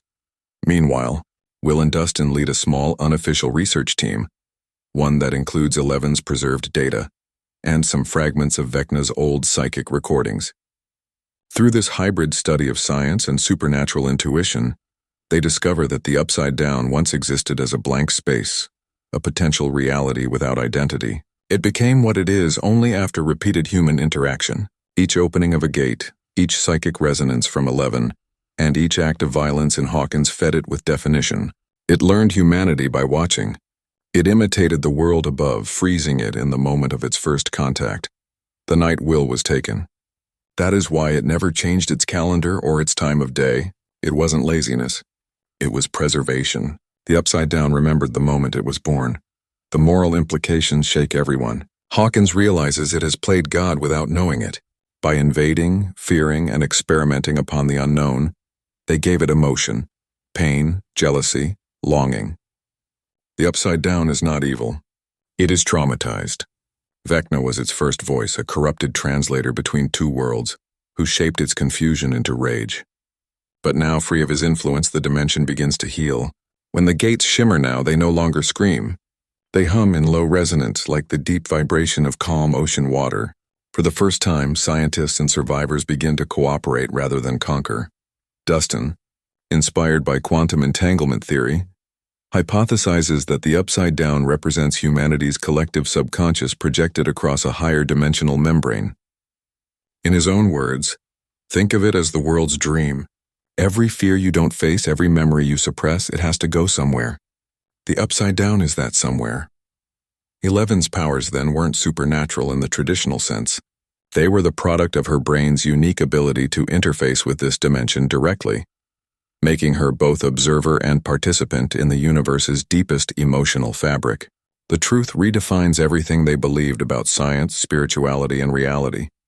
To test this, they construct a controlled environment where emotional states can influence upside-down matter in real time. Joy produces light. Anger distorts gravity. Grief slows time itself. The results confirm Dustin's theory. Emotion and physics are intertwined. They have discovered a bridge between consciousness and material existence. But the revelation also poses danger. If human emotion can shape the upside down, then collective fear could once again turn it monstrous. The group realizes that peace will depend not just on sealing gates, but on teaching humanity to coexist with its own shadow. Hopper, though not a scientist, understands the heart of it. You can't cage what's inside everyone, he says during a late-night debrief. You just learn to live with it. His words become the foundation for a new approach. Instead of destroying the upside down, they begin to stabilize it through emotional resonance. Large-scale meditation events, art therapy, and communal gatherings are encouraged in Hawkins, not because they're sentimental, but because they literally keep the gates calm. For the first time, science and emotion work hand in hand. The final act of understanding comes when Will steps once again into the rift, accompanied by a monitoring team. The space greets him not with fear but warmth. The once dark sky glows faint blue. He hears whispers, not threatening but familiar, like the voices of everyone he has ever loved. "We remember," they say. The Upside Down no longer wants to invade. It wants to belong. Will sheds tears as he realizes that the greatest mystery of the universe was never a place. It was empathy made physical. When he returns, the scientists declare the Upside Down stable. But Will knows the truth. It isn't about stability. It's about harmony. So long as humanity carries darkness, the mirror world will exist, but it no longer has to be feared. The final revelation reframes everything.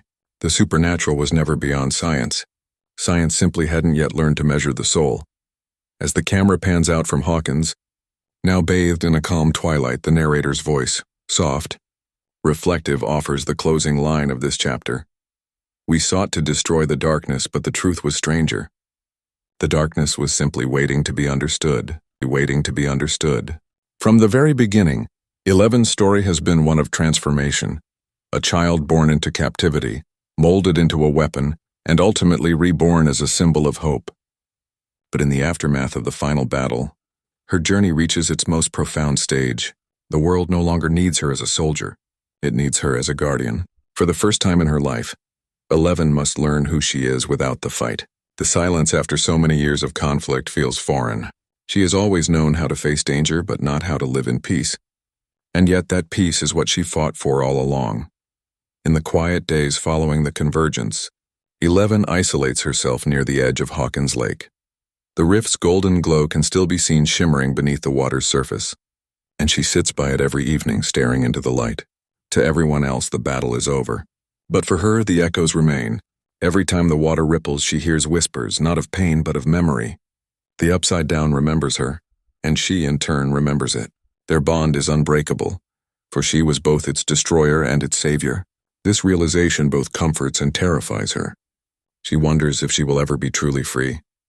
Mike visits her often, his presence grounding her in normalcy. But even he can sense that she's changing again. There's something deeper in her silence now. Not emptiness, but depth. She no longer struggles with her power. She has become it. When he asks her what she's thinking, she simply says, "It's listening now." Her words carry weight, suggesting that the connection between her and the Upside Down is no longer one of conflict, but of communion. She can feel its emotions, its confusion, its curiosity, its attempts to mimic peace. It mirrors her, just as she mirrors it.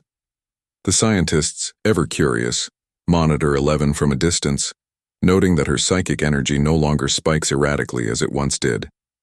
Instead, it flows steadily, harmonizing with the environment. Plants near her cabin grow faster. Water purifies when she steps into it. Even technology behaves strangely. Devices stop malfunctioning when she's near, as though her very presence recalibrates the laws of entropy.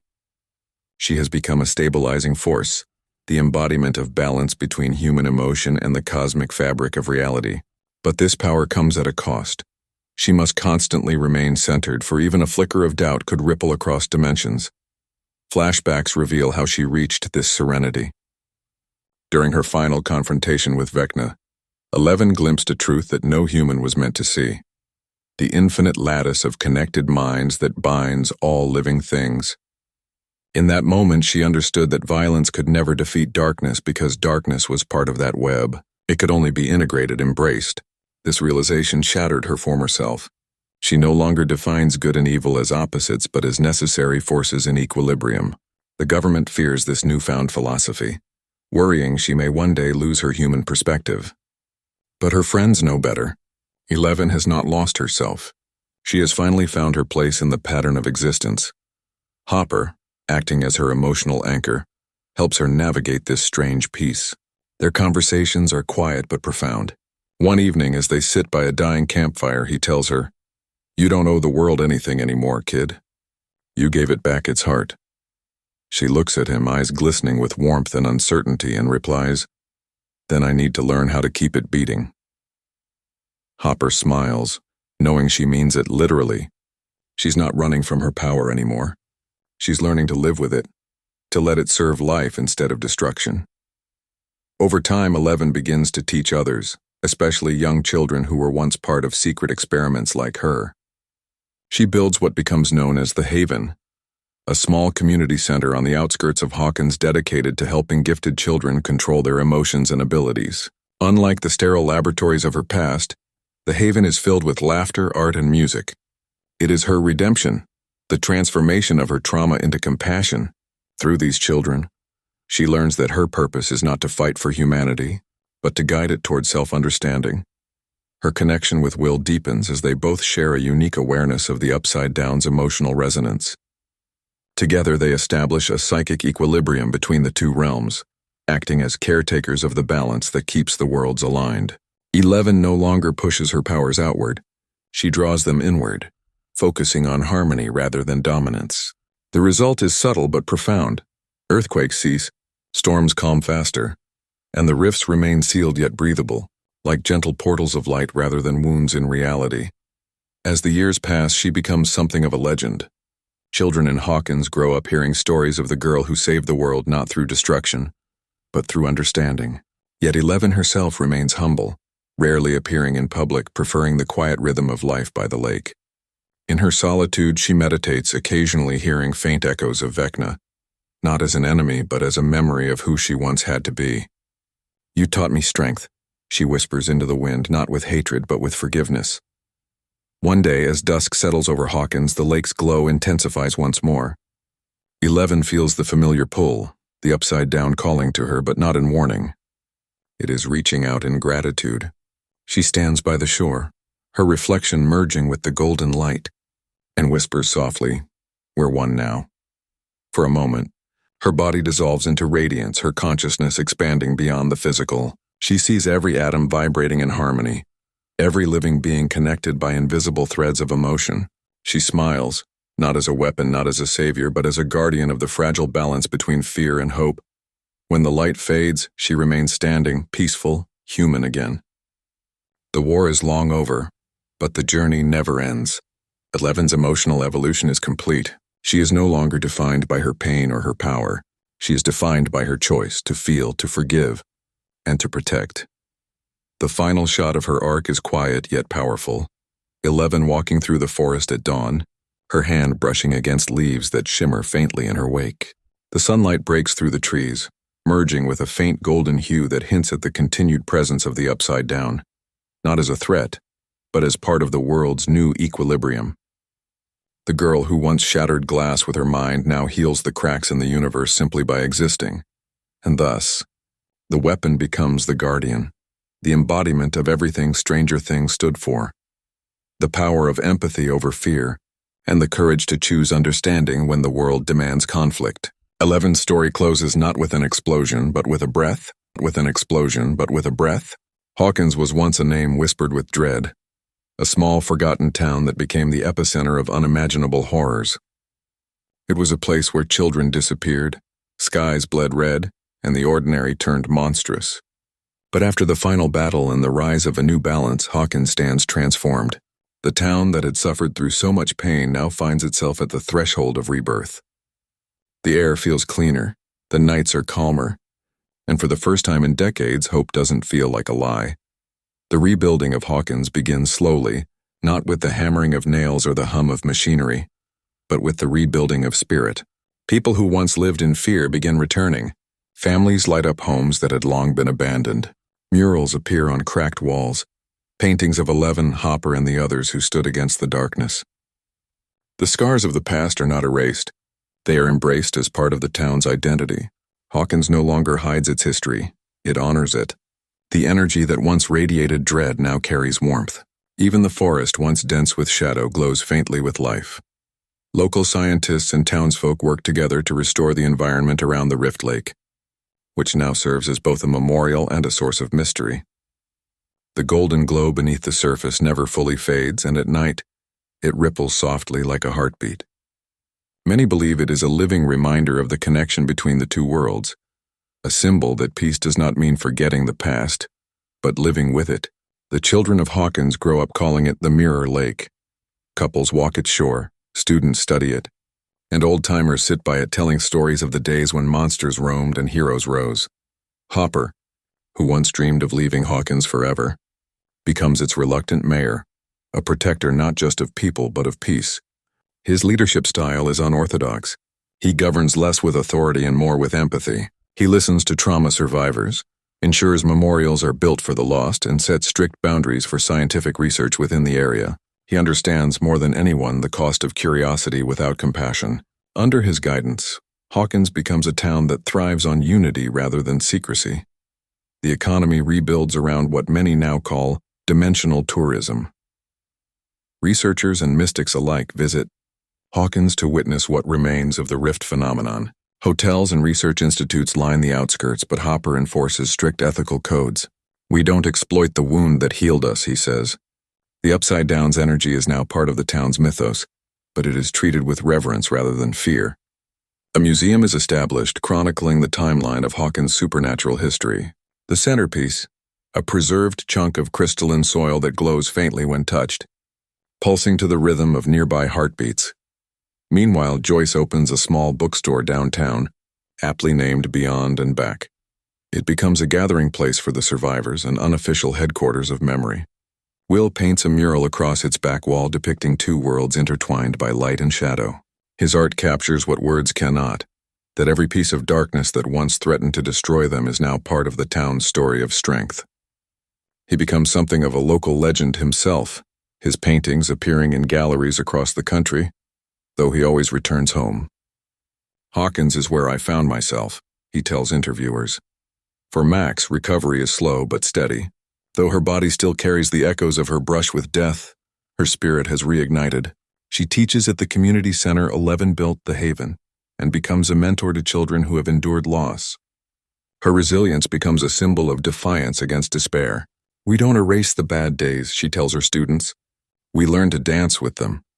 Lucas stands by her side, his loyalty unshaken.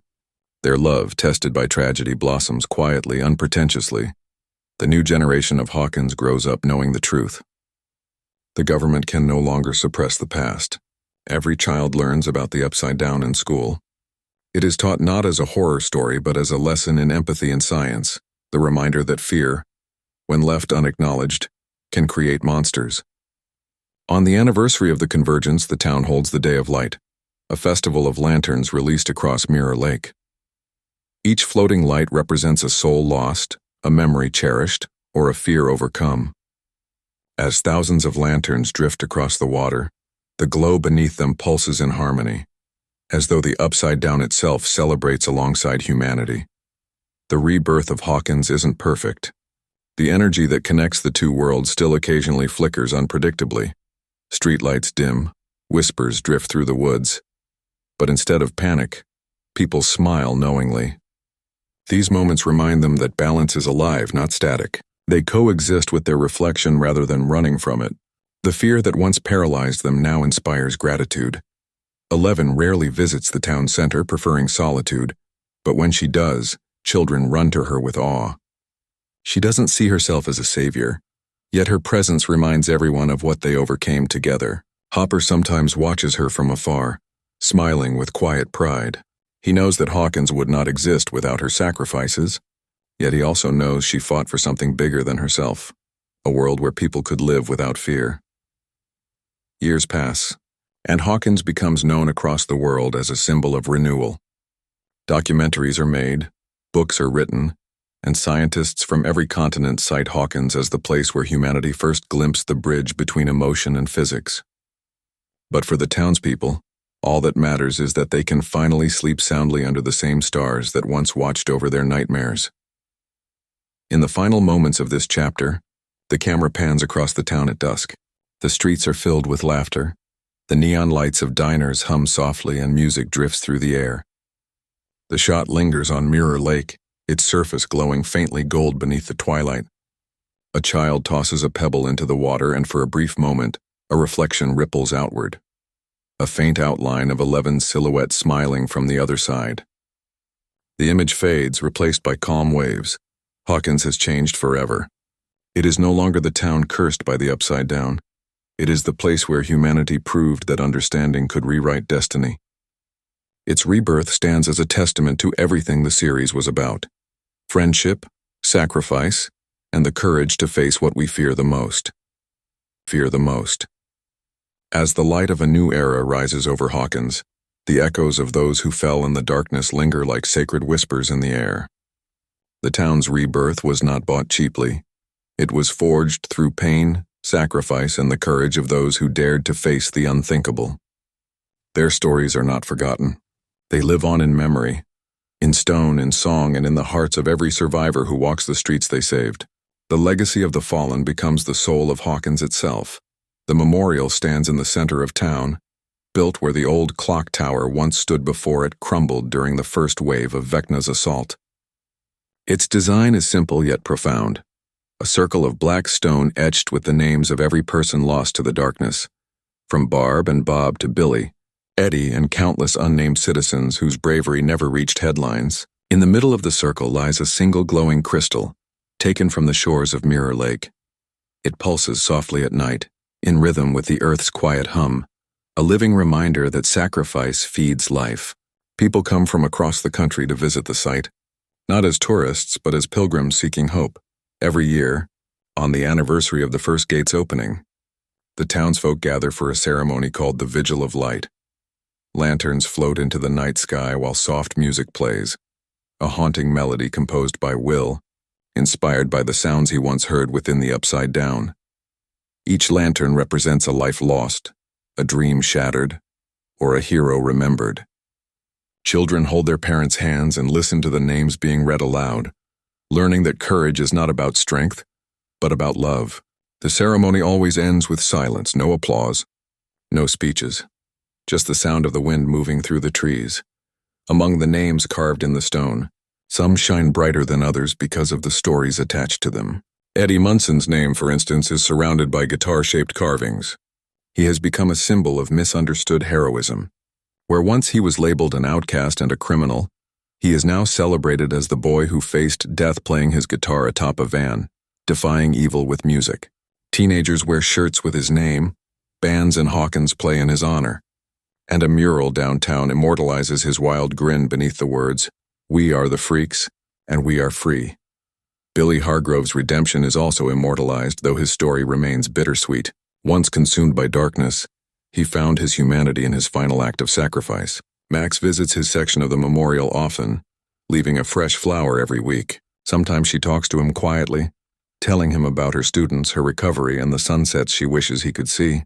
In those moments, the camera would linger on her face, peaceful yet marked with the ache of love and forgiveness.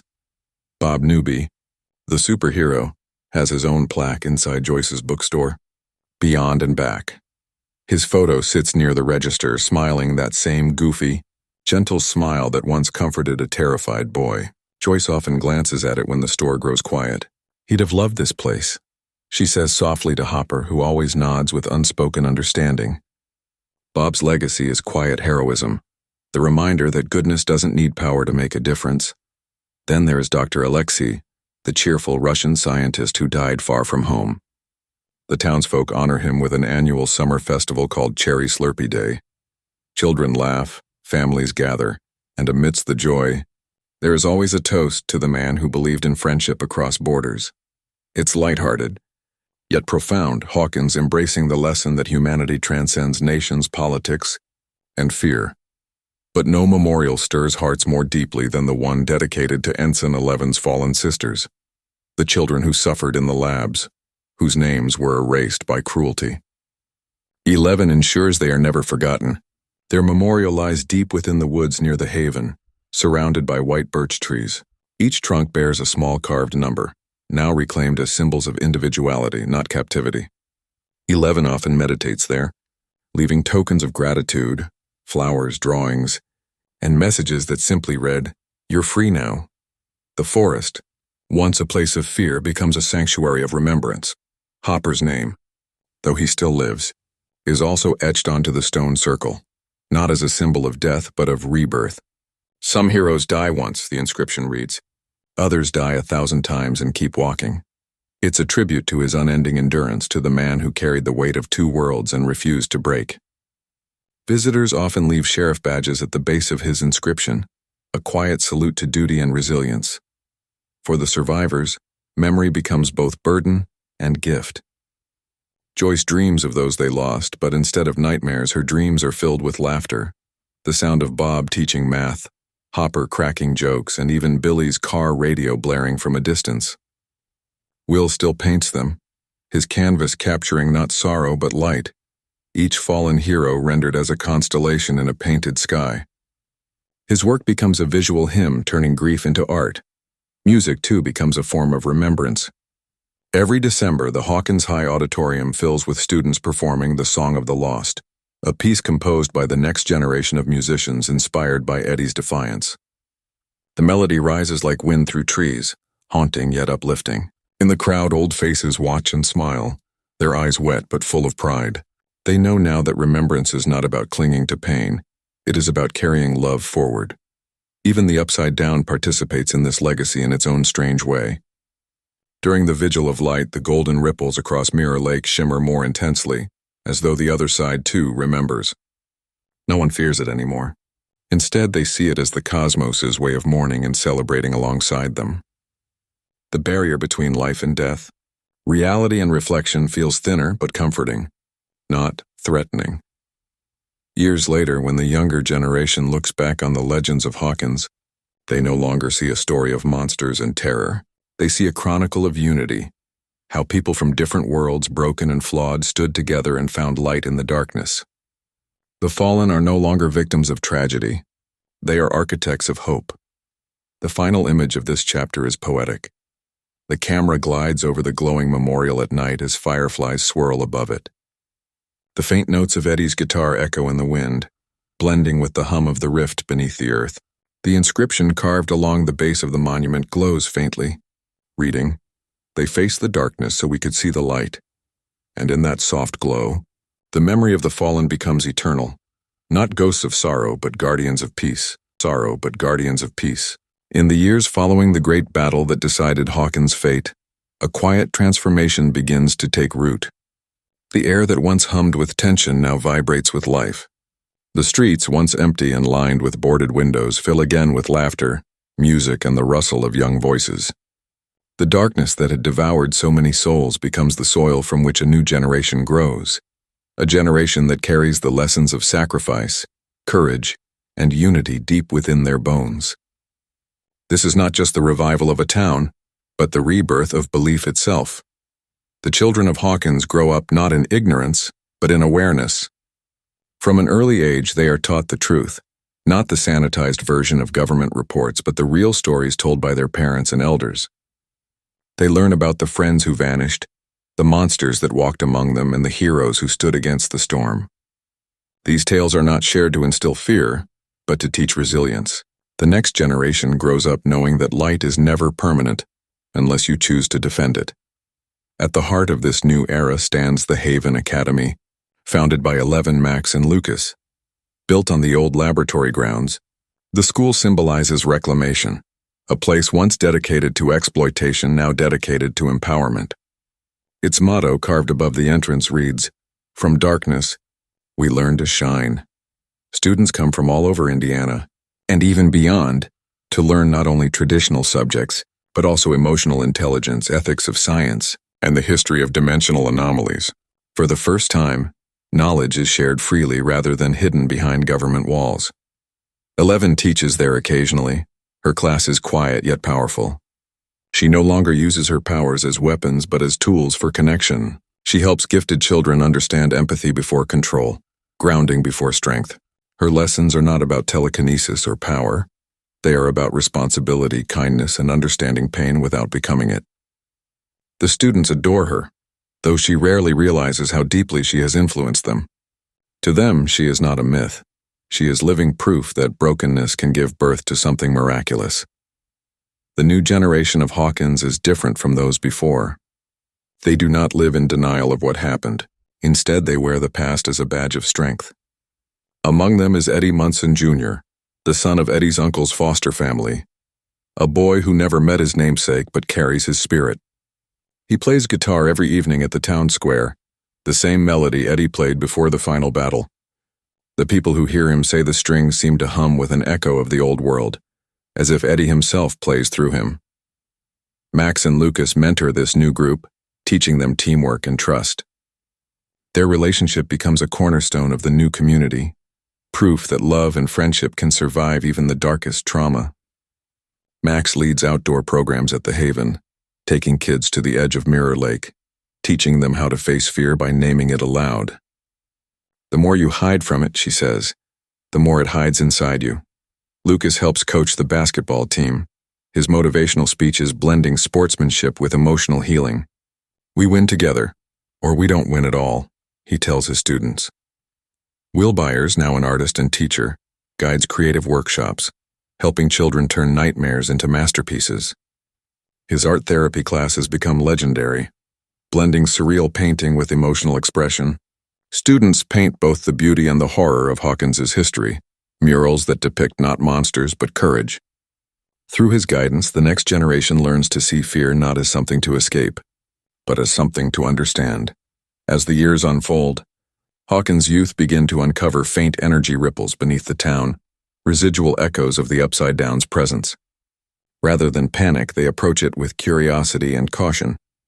The science club, now called the Gatekeepers, studies these fluctuations under supervision, ensuring that exploration never crosses into recklessness. The government no longer interferes. Instead, they fund open research, under strict ethical codes inspired by the mistakes of the past. Transparency replaces secrecy. Fear gives way to understanding. Technology flourishes in Hawkins as well. What began as a town rebuilding from ruin evolves into a hub of innovation. Young scientists and engineers, inspired by the anomalies, develop clean energy models based on the harmless harnessing of dimensional resonance. The Upside Down, once a realm of death, indirectly becomes a source of life, its remnants teaching humanity how to balance energy, nature, and emotion. Hawkins transforms into a global symbol of scientific and moral progress. But progress does not erase emotion. The children still visit the memorial each year, laying flowers and glowing stones for those who came before them. They speak of Eddie, Billy, Barb, and others as if they were family. Their stories are recited like sacred myths. One young girl, standing by Eleven's old cabin in the woods, whispers into the air, "Thank you for fighting for us." And for a brief moment, the wind rustles through the trees as if answering back. The reborn Hawkins is not without challenges. Some still fear what lies beneath the surface, worried that the energy might one day awaken something new. But the difference now is in how people respond. Fear no longer divides, it unites. The community holds monthly gatherings where citizens openly discuss concerns, blending scientific logic with emotional wisdom. It is democracy at its most humane, guided by shared memory and shared hope. The new generation of leaders is deeply influenced by the survivors' legacy. Mayor Hopper's daughter, now grown, takes up civic leadership, continuing his mission of protecting Hawkins with integrity. Under her guidance, the Haven expands into a nationwide initiative promoting trauma education and resilience training. What started as one small town's healing becomes a movement that spreads across America. And yet, amid all the progress, there remains a quiet mystery. Some nights, children report seeing faint golden shapes dancing across Mirror Lake, figures that resemble familiar silhouettes. No one fears them. Parents tell their kids, those are the guardians of Hawkins. Whether it's reflection, memory, or something beyond, no one knows. But everyone feels comforted knowing that the heroes who gave everything still watch over them. In the final cinematic shot of this chapter, the camera pans across the town square as dawn breaks.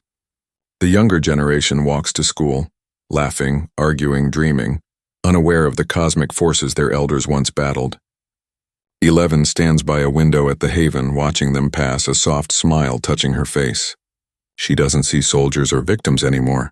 She sees life continuing, the very thing they all fought for. As the sun rises fully, the light glints off the stone memorial, off the guitars, the murals, the school gates. The voices of the young merge with the whispers of the past, and Hawkins at last feels timeless. It's no longer defined by what it survived, but by what it became, a living, breathing testament to the endurance of hope. And in that quiet harmony, the new generation takes its first steps toward a future unshackled from fear, walking proudly into the light their predecessors carved for them.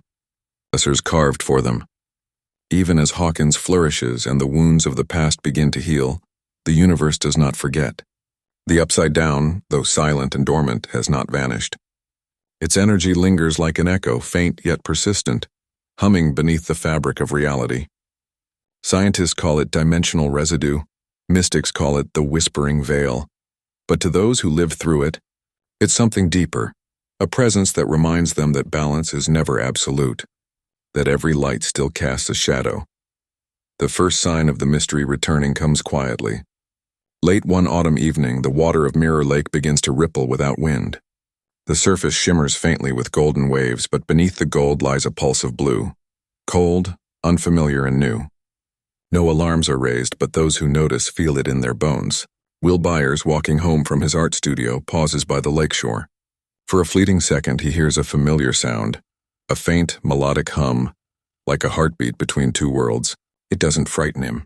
Instead, he feels a strange comfort, as though the universe itself is breathing again. Across town, the energy sensors at the Haven record a series of unusual spikes. The readings are faint, but unlike anything seen before. 11 studies them silently. They don't resemble the chaotic waves of the old Upside Down. They are organized, rhythmic, almost intelligent. It's not opening, she tells Hopper when he visits her lab that night. It's talking. Hopper, older now, simply nods. He's learned not to dismiss what he doesn't understand. Then let's listen, he replies. For weeks, the phenomena continue. Strange patterns form in the frost on windows. Spirals, mirrored symbols, and fractal shapes resembling constellations that don't exist. Electrical fields surge briefly around town, flickering the lights in familiar patterns. At first, people are nervous, but 11 reassures them. This isn't invasion, it's communication. The energy feels softer, like the world itself trying to send a message. Will begins painting again, compelled by visions that come to him in dreams. He paints scenes that feel both alien and beautiful. Landscapes of the Upside Down transformed, blooming with strange bioluminescent life instead of decay. When he shows his work to 11, she stares for a long time, her eyes wide. I've seen this, she whispers. But not here. Somewhere beyond. It becomes clear that the Upside Down, once a twisted reflection of Earth's pain, is evolving.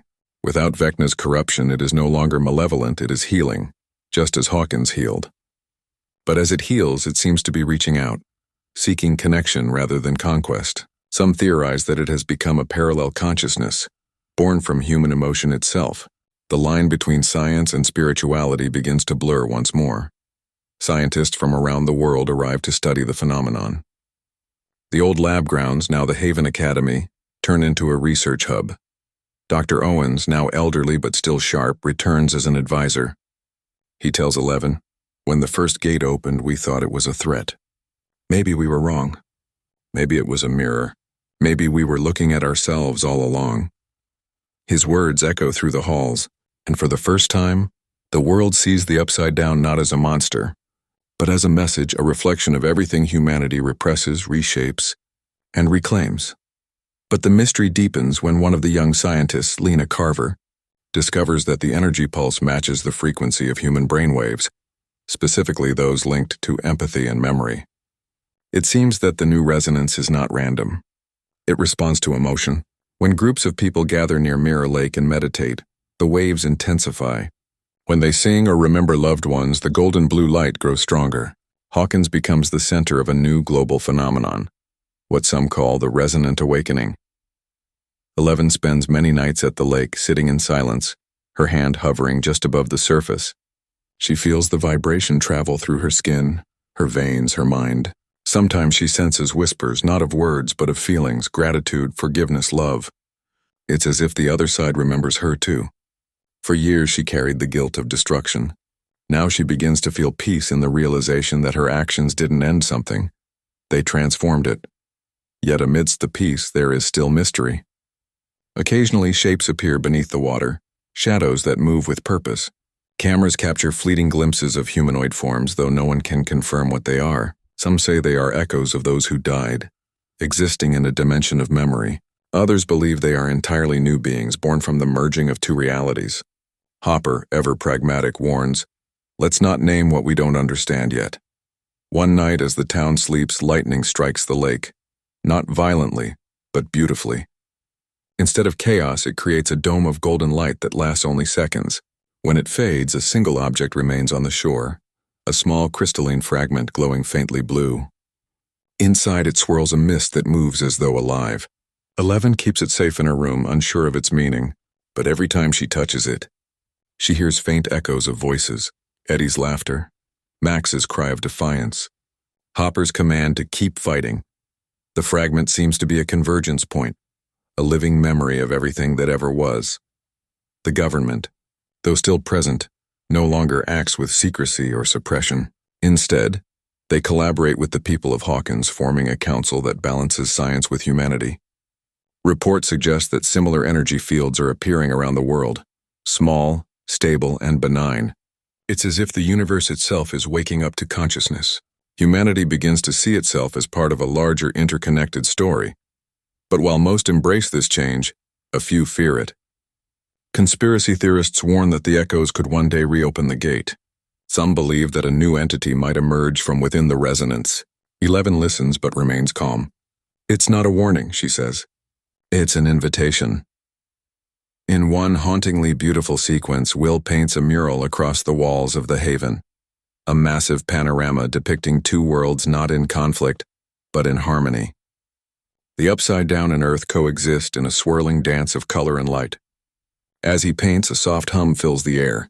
Students gather to watch, and when he finishes, the entire building seems to vibrate for a brief moment, as though the world itself is applauding. By now, Hawkins is no longer a story of survival. It's a story of evolution. The people who once feared the dark now study it, listen to it, even thank it. The Upside Down's echoes are no longer screams. They are songs of balance. But even as peace reigns, there is an undeniable sense that something profound lies ahead. The energy pulses are growing stronger, more coordinated. They seem to be building toward something. An alignment, a convergence not of worlds but of understanding. The final image of this chapter fades in from darkness. Mirror Lake under a starlit sky. The water glows softly, reflecting two moons, one real, one shimmering like a mirage. As the camera pans closer, the faint outline of a doorway forms beneath the surface, not jagged or violent, but smooth and inviting, glowing with calm golden light. And just before the frame fades to black, a whisper drifts through the air, soft but unmistakable. We are not gone. We are becoming. The echo fades. The lake stills. Hawkins sleeps, unaware that the next chapter of human evolution has already begun. Time has always been the greatest storyteller.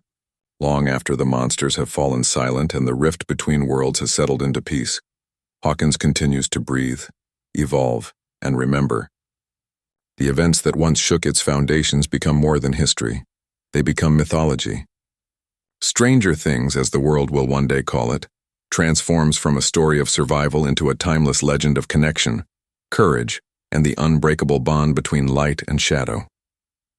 Decades have passed. The once young heroes who fought through nightmares have grown older. Their faces carry the soft etchings of years lived in both pain and joy. 11, the girl who once held the weight of two worlds on her shoulders, now walks quietly through the woods surrounding Mirror Lake. Her powers have faded, not from weakness, but from completion. She no longer needs them. The world no longer demands that she fight. She is finally free to live as what she always wanted to be, a person, not a weapon. The camera follows her as she passes the memorial stones glistening with dew. Children's laughter echoes faintly from afar. Students from the Haven Academy still learning the lessons she helped shape. She pauses by the inscription that bears her name, not as a memorial but as a tribute. She turned pain into peace. A small smile touches her lips. For once there is no burden behind it, only acceptance. Hopper, older and grayer, still wears his badge, though he no longer serves as mayor. He spends most mornings on his porch, coffee in hand, watching the sunrise. Occasionally 11 joins him and they sit in silence, content in the quiet that once eluded them. "You ever think about how far we've come?" he asks one morning. She chuckles softly. "Sometimes I think we never left," she replies. He nods knowingly, eyes fixed on the horizon. "Maybe we just became what we were always meant to be." Will Byers' art has become a global phenomenon. His final series, Echoes of the Other Side, tours across the world, blending human emotion with cosmic abstraction. Critics call it a map of the human soul, but for Will, art is never about fame. It's about memory. Each brushstroke carries the rhythm of those they lost. every shade a note in a symphony of remembrance. He still returns to Hawkins every year, sitting by Mirror Lake to sketch its glowing reflection. Some nights he swears he can see figures beneath the surface, friends long gone, smiling back at him. Max and Lucas have dedicated their lives to education and mentorship. The Haven Academy now spans multiple campuses across the country, teaching children that resilience and empathy are the twin pillars of strength. Max occasionally walks with a cane but never lets it slow her. She laughs loudly, teaches fiercely, and often reminds her students, "Scars are proof that you fought." Lucas stands beside her always, steady and unyielding. Together they embody the heart of what Hawkins became, a living example that love outlasts everything. Even darkness, Joyce Byers, ever the heart of the group, runs the community center that bears Bob's name, the Newbie Foundation for Hope. Its mission is simple: to help families heal from trauma, to turn pain into progress. She remains close to Hopper, their bond deeper than words, forged by decades of shared survival. When people ask her if she ever wishes things had been different, she always says no, because even the worst days brought us here. Hawkins itself has become a place of pilgrimage. Scholars, artists, and dreamers visit to study its legacy. The town thrives not as a symbol of terror, but as the birthplace of a new understanding of reality. Mirror Lake remains at its center, a living boundary between the seen and unseen. Its waters shimmer more brightly than ever, and the golden light that emanates from its depths has become known as the Pulse.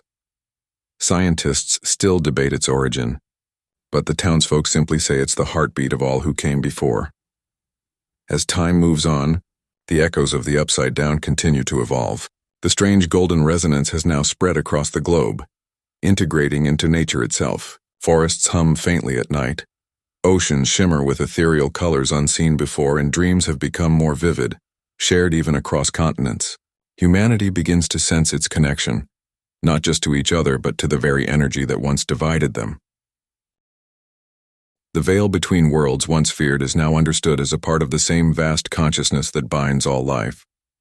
In this new age, the story of Hawkins becomes more than history. It becomes philosophy. Schools teach the Hawkins principle, the belief that every shadow is just unclaimed light. Scientists, inspired by the town's legacy, develop technologies that harness empathy as energy, machines that respond not to commands, but to emotion. Artists, poets, and thinkers build entire movements based on the unity between science and spirit. The trauma of the past has birthed the enlightenment of the future. And yet, even as the world changes, Hawkins remains unchanged at its core. A small town with quiet streets, neon diners, and laughter echoing through the trees. Every year during the Festival of Light, families gather around Mirror Lake. They release lanterns not for mourning but for gratitude. As the sky fills with thousands of floating lights, the reflection in the lake doubles them, one world mirrored by another, both glowing as one. The camera pans through the crowd, showing familiar faces now older, wiser, and at peace. 11 stands among them, her face illuminated by lantern glow. She looks upward, eyes reflecting both worlds at once. A faint breeze ripples the surface of the lake, and for a brief instant, her reflection shifts, showing not the older woman she's become, but the young girl she once was, nose bleeding, heart full of fire, standing defiant against impossible odds. The reflection smiles back at her before fading gently away. In that moment, the meaning of Stranger Things reveals itself fully, not as a story about monsters or fear, but about transformation. The Upside Down was never truly evil. It was the world's reflection of its own pain, begging to be understood. Once it was healed, humanity evolved with it. The circle completes. The end is the beginning. As the final scene unfolds, the camera drifts above Hawkins one last time. The town glows under twilight, its lights twinkling like constellations. The faint hum of the pulse echoes through the air, a harmony of worlds united. The screen fades to black as a single sentence appears, echoing across eternity. In every shadow, there is a story waiting to find its light. And with that, Stranger Things ends not with a scream, but with a breath, a heartbeat, and the quiet, endless promise of hope reborn.